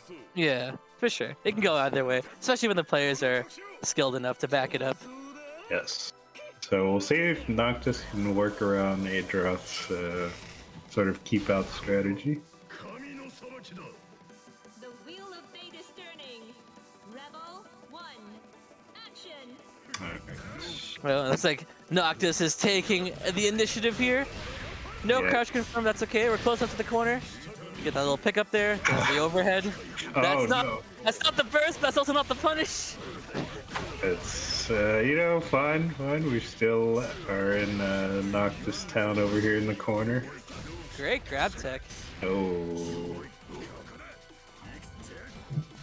Alright, Adroth unable to get out of the corner. Can't punish the 3C either, unfortunately.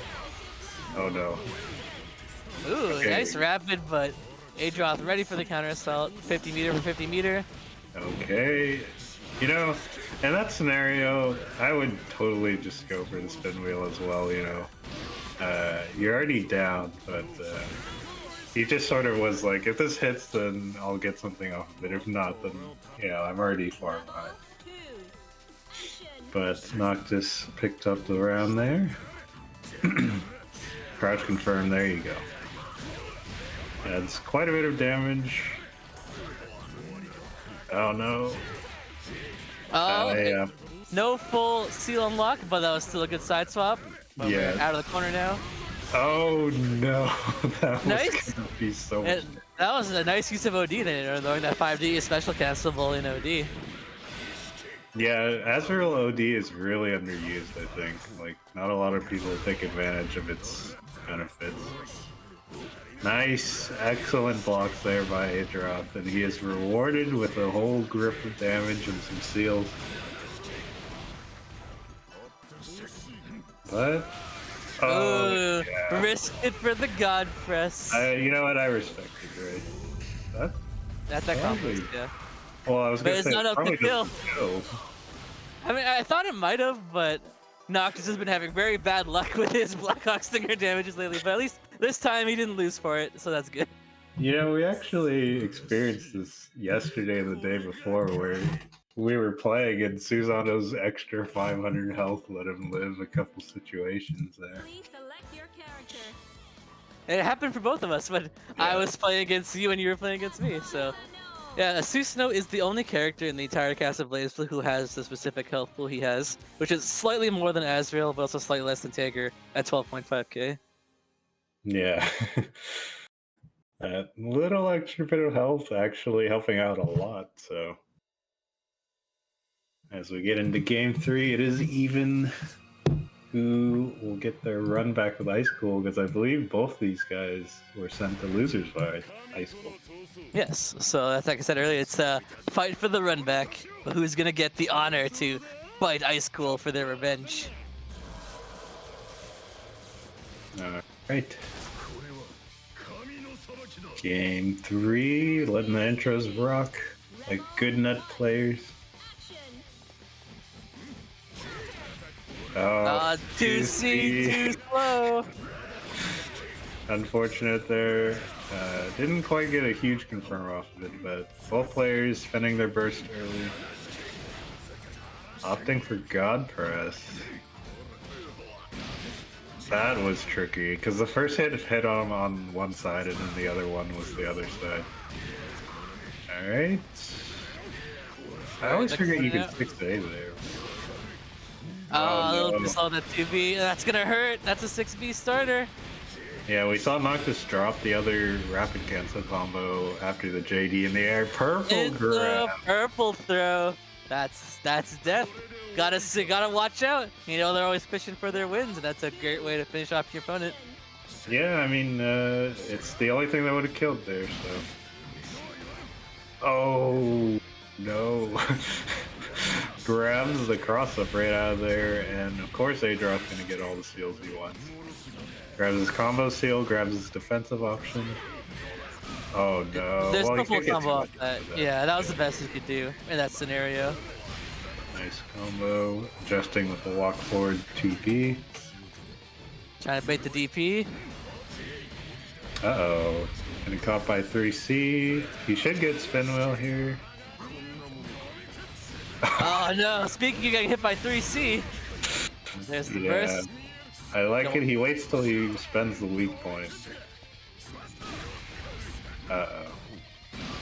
And Adroth's so close to killing him, but as we say that, 5 Not close DRC, enough. 3C, the classic. Rebel 3. Action. Alright, last round here. Excellent block right there.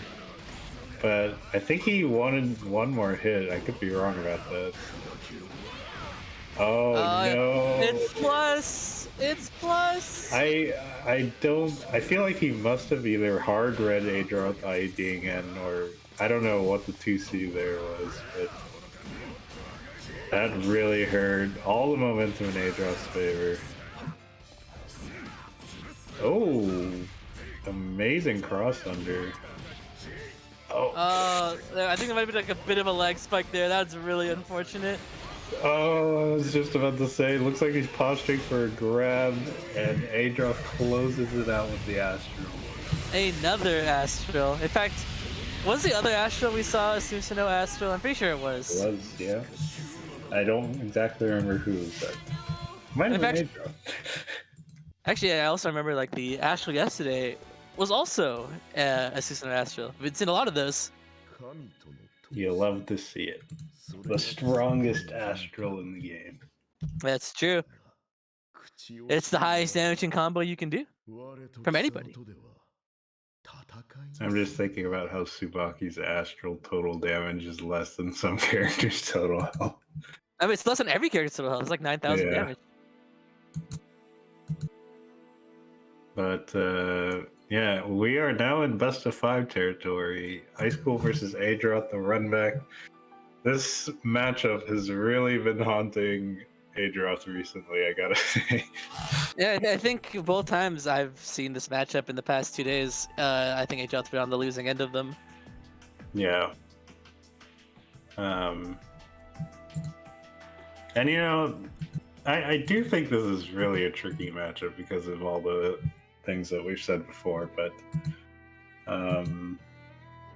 I think Adroth is the sort of player who really, you know, once he loses to somebody, I feel like he wants to work hard on trying to lab out stuff and figure out what he needs to do against that player, so we shall see. This is the battle of which Susanoo is going to fight Kyo in grand finals. Can I join last second and throw my Susanoo to the pool too? That would be a strong Susanoo team. 3 Susanoos, 1 Mai. Alright, so High School said he'll be right back for a short Alright. second. So we have got a little bit of time here. Maybe you need Ice Cool to cool off, you know? Make sure we're all ready for the last bit of this tournament. We've been going on for 3 hours and 27 minutes, but so far, other than a few lag hiccups, we've been running pretty smoothly. We're pretty close. How have you felt about this tournament's turnout so far? All the people left are guaranteed at least third, right? Yeah, So- you know, we had a couple small hiccups, but I think other than that, the tournament has run really smoothly, thanks to all the players getting their matches through. And we saw a lot of cool matches. We didn't get to stream much of the losers, which is unfortunate, but there were a couple players, you know, like Mina was just outside of top 8. Serpent as well, small fry. Tons of strong players, barely not making it here into this top 8, but it's got to be said that it would be sort of like the expectation that Ice School makes the run back here against Kyo. So we'll see if Adroth can change up the script Please select your character. and make something happen. Who do you believe in? Well, I think historically, you know, I have to give it to High School here. The results have shown themselves. Susanoo. But I do believe that in future tournaments, Adroth will flip the script on him, turn the tables. It just happens that the stars align in this particular weekend happen on High School's favor. Yes. Okay, okay. I don't have any reason to believe why one of these two players would beat the other than what you just said. So, in my heart, I'll just root for Adroth because he's my fellow Canadian. Yes, the fellow Canadian. Send him your energy if you're from the frigid north, or I guess then during this summer, the very hot north. But, Yes. Don't remind me. Alright, so careful neutral here. Adroth, you know, the 4D is definitely not safe, but... That's the mix-up with Susanoo. If you 6A and block, you can't be punished for it. But you can 6A into 6A and 4D instead of 6Aing, you unlock your seal. And that's the mind game. And that's the one thing I like about this matchup, is the mind games with 6A and 4D. Yeah, you know, what's cool about this is, I think High School may have just done 4D because he was like, I know I'm going to get punished here, but I'm going to get my DP. Also, Yeah, nice block on the fuzzy there. He just really wanted that DP. Oh, barely going over the spin wheel there. And a punish here for High School lets him get started. He can combo after that, yeah. And that is really, really nice stuff by Adroth. Adjusting for the alt staircase at that height. That was only going to kill if you knew how to do the alt staircase off the DP right there. Yeah, I mean, usually most people only know how to do it on Grand Viper, so... Yeah. I wouldn't doubt Adroth would know all the combo routes for Susanoo. So, that's no surprise. Darn, I thought we were going to keep going. I think in that scenario, I would just hit 4D as Adroth. Oh, there we go. Because I would have gotten DP. But now neither player has DP. I spoke too soon. High School has DP. Yeah. Oh, Tex into the 5A, and this is adding up really rapidly. Yeah, spin wheel, this should close it out here, keep it simple. Okay, just do the distortion, and there you go. And now we're 1-1 going into round 3. Oh no, they tried to be fancy! you better not lose. Get the copy pastas! No. High School, surely, okay, yeah. That was gonna be tragedy if she lost it because of that. I was actually really hoping he'd lose after that. That would have been so funny. Nice JC walling out the 6B. Just raw run up grab. That's not a great place to ODR because 5A is so plus. That's too high for DP. Only punishes it with 5A, but. Oh, that's too low. Oh no! Oh no! It's all going wrong. Several mess ups here from Adroth and 6D, of Astro. course. There it is. Another Susanoo Astro for the books. Wow. Yeah, there was some spaghetti there for sure, but 6D end up being the killer once again. That reminds me of that one CEO Otaku where DLZ was in top 8 and just getting away with all the space 6Ds. Well, you never actually see 6D with Susanoo, like ever. If you're autopiloting your combos, you Yeah. usually just go into 2D, or if you're autopiloting your pressure, you also go into 2D, because there's too much of a gap for 6D to really work. You only do 6D if you're hitting them, and you know they're gonna get the crumple feature, or if it's just you want to bring them to the ground. You don't really use it in pressure, which Yeah. I don't understand, because if you actually space your 6D well, it's very hard to punish, even if they Yeah. block it. It's, I think it's definitely his longest reaching overhead. And it goes quite far since he sort of lunges forward. So. Well, I don't think it goes for a spin wheel on the ground, but Okay, well, I forgot about this one. But it definitely goes longer than 60. that is true. That is true. Alright, run up to A.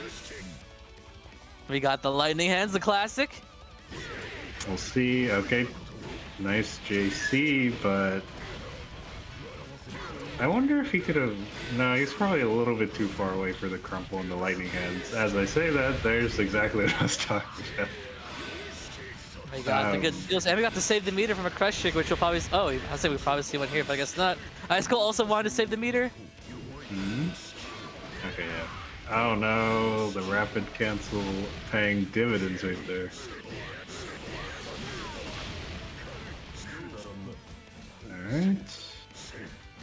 One ODR could be the death right here. Oh, that's so unfortunate. Yeah, that was a good block on the fuzzy, but was not ready for the 6C, which is death. Yeah, he tried to 5A that, I'm pretty sure, but he was out of range of it.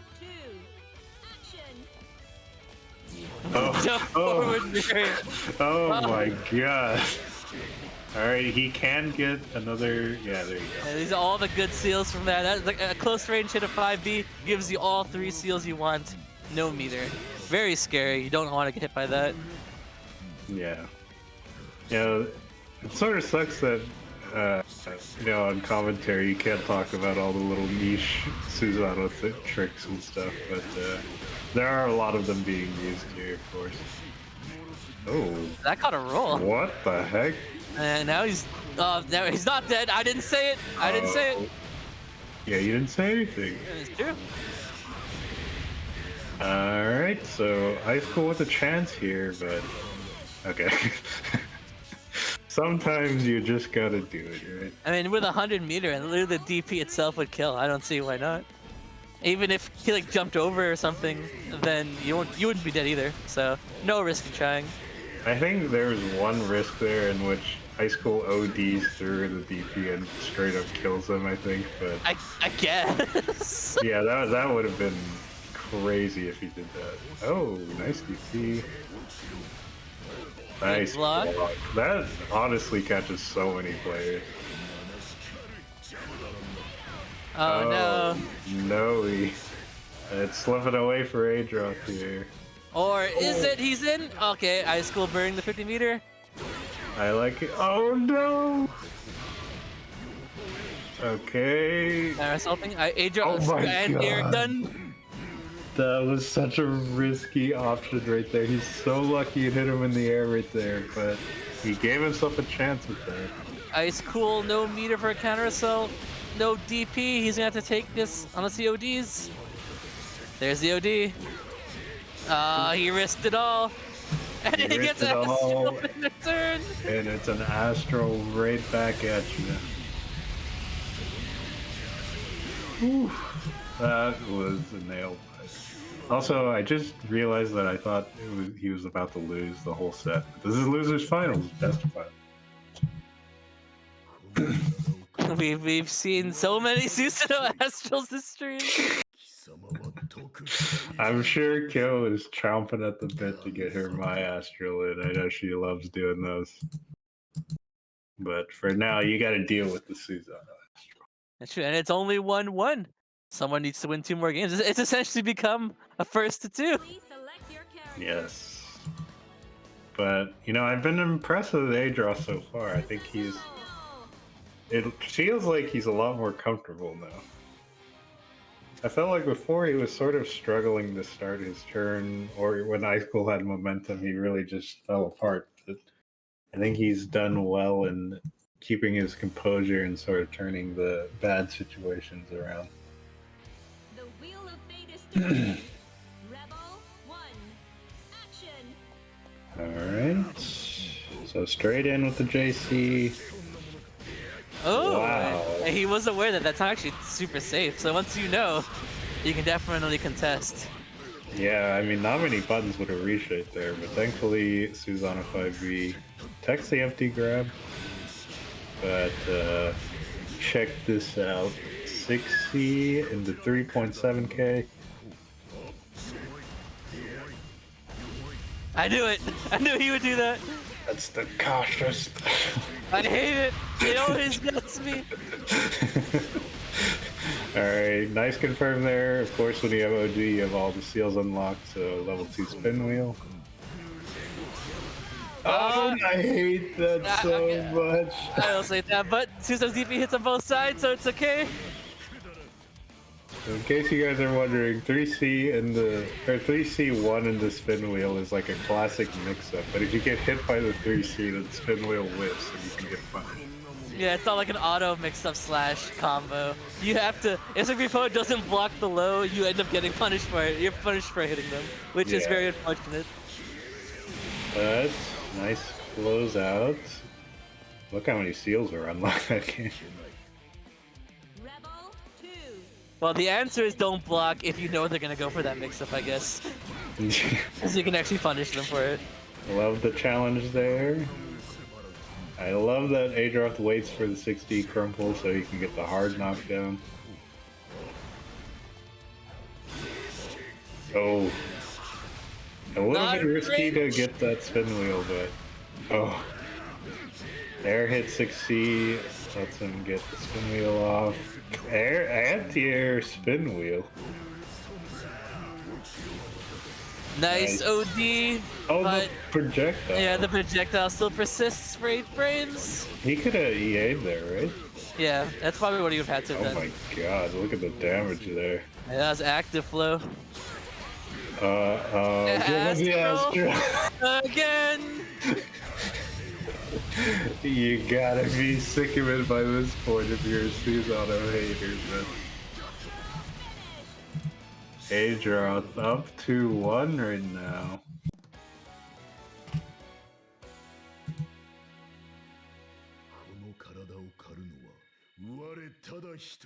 So, This is... I guess we need to put the rule and you only win the match if you land the Astro. This is definitely defying expectations right here. Adroth trying to say, like, I don't need a whole tournament to adjust my playstyle. I can do it mid-tournament. Susanoo. Well, he also had the sets from yesterday too, but That's true. he's just slowly been accumulating the data. Yeah, I mean, even with the set yesterday, he had a set in winners with him, and it wasn't enough. So he clearly something has changed. The wheel of fate is turning. Rebel 1. All right, Action. we shall see if Ice Cold can bring it all the way back. Immediate call out on the 6C, and Adroth, no fear right now. Great instant blocks by Ice Cold. 60 unblockable. He wanted to ODR that. I'm almost positive. Oh. I'm That's almost positive that Ice School won into IB, but the first hit whiffing made the second hit come out faster than he expected. Nice. You know what I think is part of the thing that's changed about Adroth is it looks like he's no longer really afraid to do the overheads. He's just letting them rip. Yeah, he's embracing what it means to play Susanoo. I've Yeah, always I mean, I've always pegged Edgeworth as a more defensive playstyle of Susanoo, but he's being a lot more aggressive this time around. nice block. blocks. Spin wheel getting blocked so much. Doesn't need a crouch confirm to kill here, so just clean it up that's- nice and simple. Oh, No, I said really? nice and simple. Oh no, this can't be happening. All the way to the corner spin wheel. Okay. Going for the purple grab. Oh no! That's gonna be it unless... Okay, not even burst. We'll see. Oh, that is a heartbreaker for Adroth.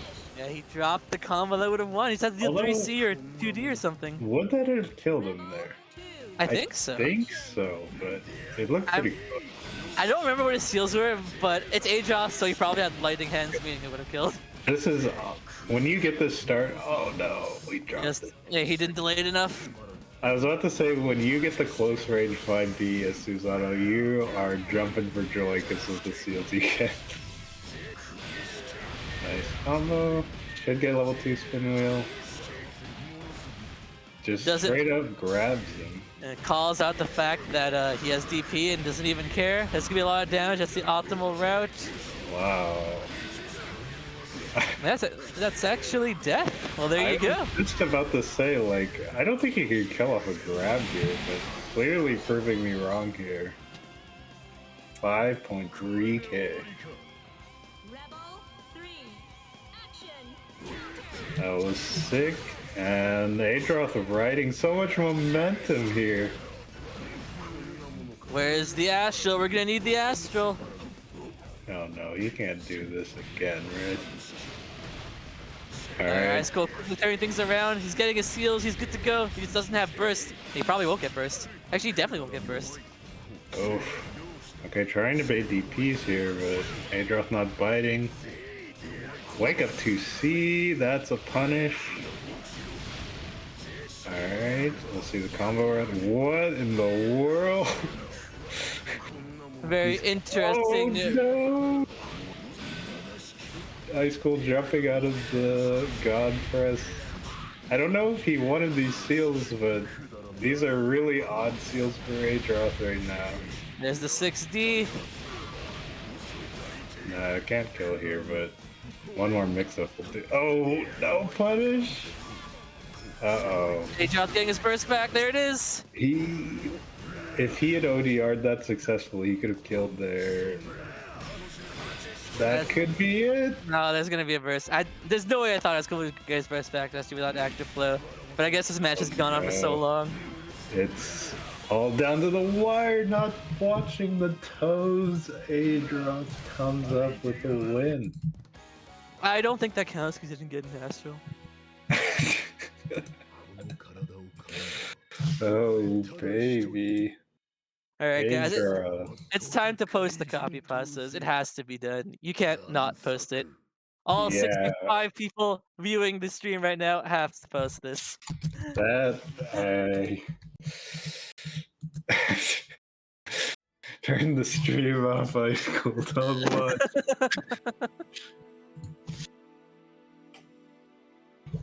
Wow, that was a set right there for sure. Whew. All right, so we are down to our final matchup here. We've run the distance on the tournament. We're currently clocked in at 3 hours 45 minutes.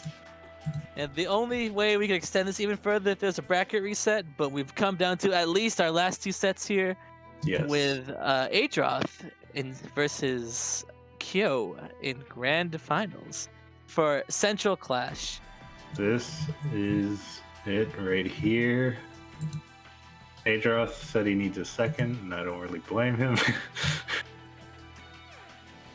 I mean, that's gotta feel good. Like, after all the times you lost to him recently, you come back in the biggest way possible. But Kyo-chan patiently waiting her turn up there in winners final. I'm checking her bracket run right now. She's beaten Shadow PR 20 2-0, Free Game 2-0, Origard 2-0, Oki 2-1, which is the only game she's lost so far, and Ice School 3-0. So, can Adroth win here? He's got his work cut out for him, but we've seen him do the impossible already. Yeah, I mean, I have to say winning here would be a huge upset, right? Yeah, I mean, as upset as it gets, really. Like we've been hyping up Kyo, and for those of you who've never seen her play until just this tournament, you don't know. You've already seen the sheer prowess she brings to Blaze. Yeah. And without Psychotic here, can we introduce another loss to her record in the form of Adroth? We'll have to see. There's no fluke here. Like, she's every tournament win she's accumulated, she's earned it for sure. Very confident my player.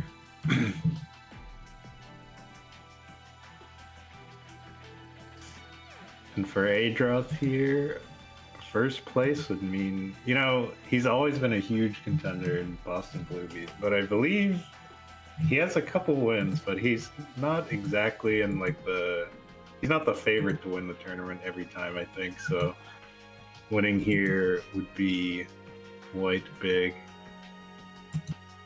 And of course, he takes a second to compose himself. Thank you guys for tuning in. It's been a pretty long tournament, but 66 viewers, amazing for Blaze Blue, of course. Glad to see lots of familiar faces in the chat. Yes, Kyo, you can start. For those of you players who couldn't make it to tournament today, are just here to watch. I'm just always happy to see people supporting the stream, or just the game in general. I mean, I know I'm here not playing Blaze Blue, but I'm doing my best to help the community of Blaze Blue still exist in these dark times. But I'm glad to know I'm not alone, and you guys are all here to enjoy Blaze Blue with me. We are here at last, grand finals. I have to say, I feel like all the underdog story is on Adroth right now, but as much as we can talk about it, there's a very good chance Kyo could silence the Cinderella story real quick. Adroth is my favorite Disney princess. Yeah. So we'll see if she can snuff the hype out, or if Adroth can make the miracle happen.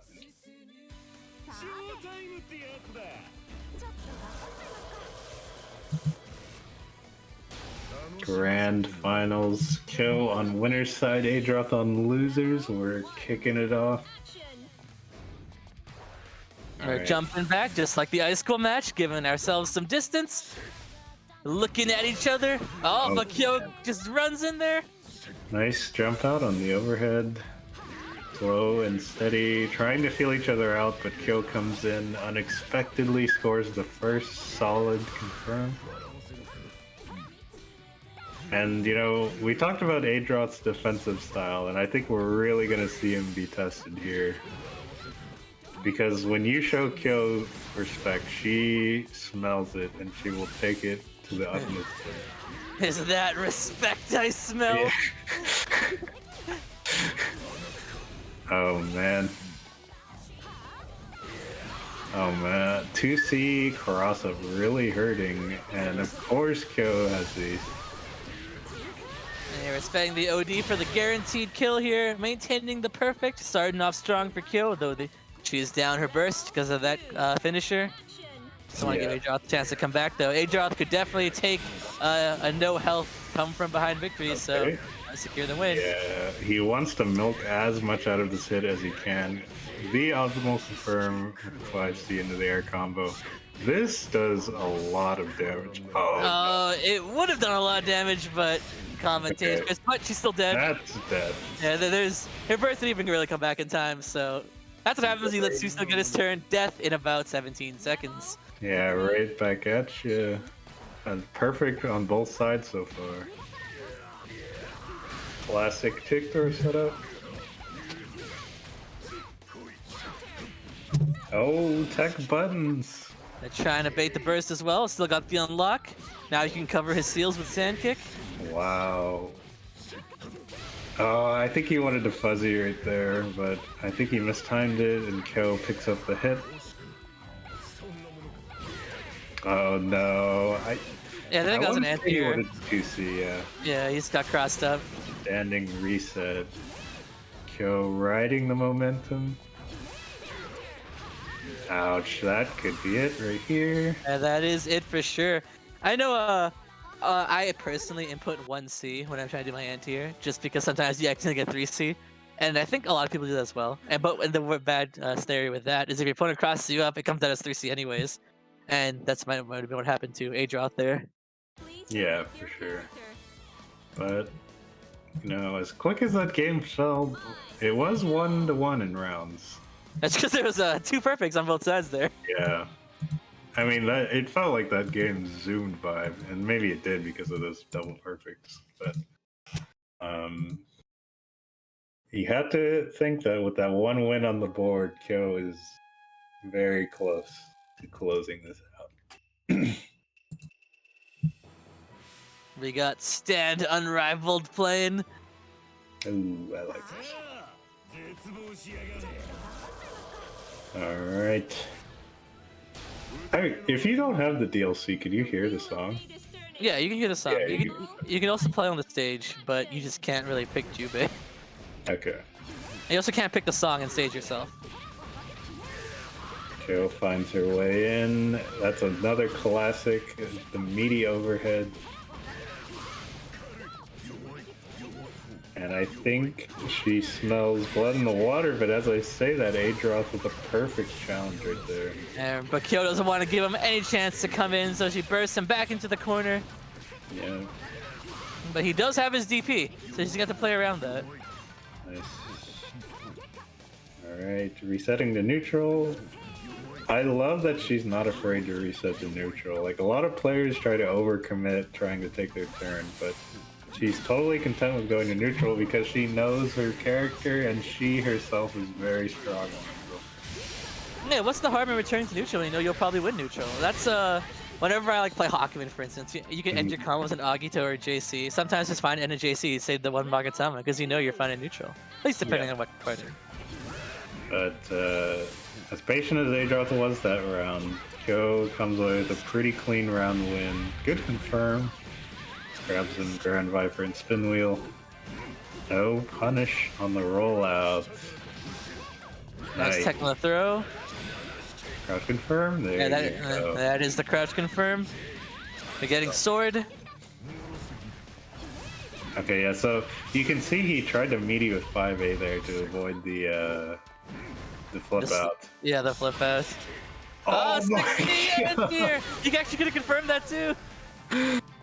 That I can't imagine. He must have wanted sword there, but it works out for him. No, he went for the burst bait and Kyo didn't take it, so now he's back to a scenario where she could kill him. Yeah, he's not out of the woods for sure here. We've seen how many comebacks have happened in this tournament, so don't give your players any chance. And as I say that, Is this burst bait gonna haunt Adroth? Oh, it's Oh. not. Just He far enough. tried to backdash his DP there, but it was a little bit further. Susanoo's DP is very horizontal, but not too vertical, which is very contrary to how the flames look. Oh man. I mean, who needs to instant block that when you could just flip right out, right? Yeah, you have to be really careful about that. Nice. Blocks both overheads. I imagine she's gonna change it up. Yeah, you can see she's not looking too hard for that anymore. But Susanoo can't contest at that range. Like, there's not really much he can do. Another burst attempt again? to burst fade, and he's gonna lose his turn for this. But this time it was Adroth who bursted. At this point, now that he's baited 2 bursts, I think Kyo's gonna be more aware of I'm not gonna burst randomly. Adroth is fishing for it. Oh no. If he had run up and done like a 5A or 5B, he would have gotten it, but... Oh, that should be it right here. And the A draw. It feels like he's coming so close, but these couple little things are losing his turns. And Yeah, he's up 2-0. he's been a bit too burst bait happy. Unfortunately, it hasn't really been quite paying off. Mm-hmm. And that, you know, in matchups like these, like, you need to make your hits count, right? Like, you don't want to keep playing neutral with this character. So when you hit them, you want to knock them down, stick them in the corner, and take your turns.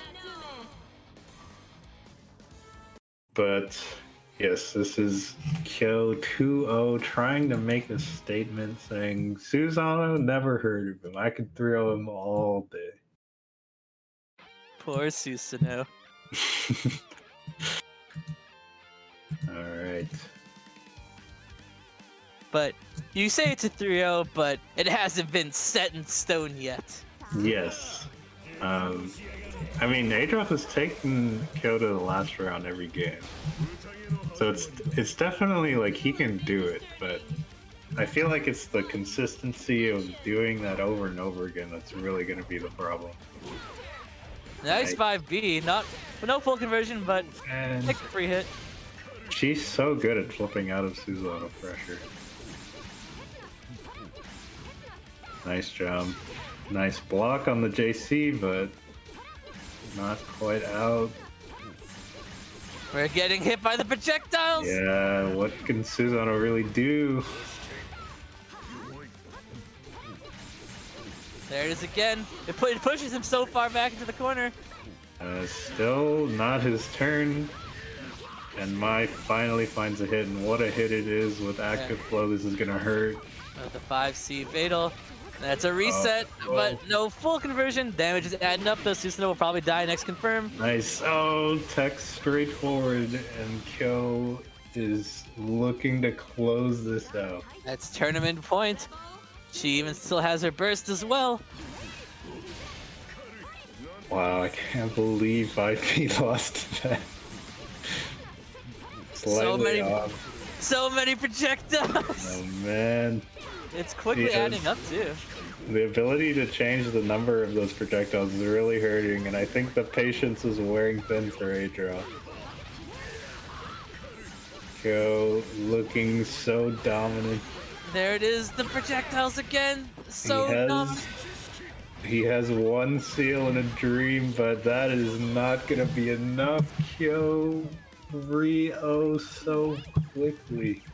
Once again, Kyo is our champion for FFF hosted tournament Central Clash.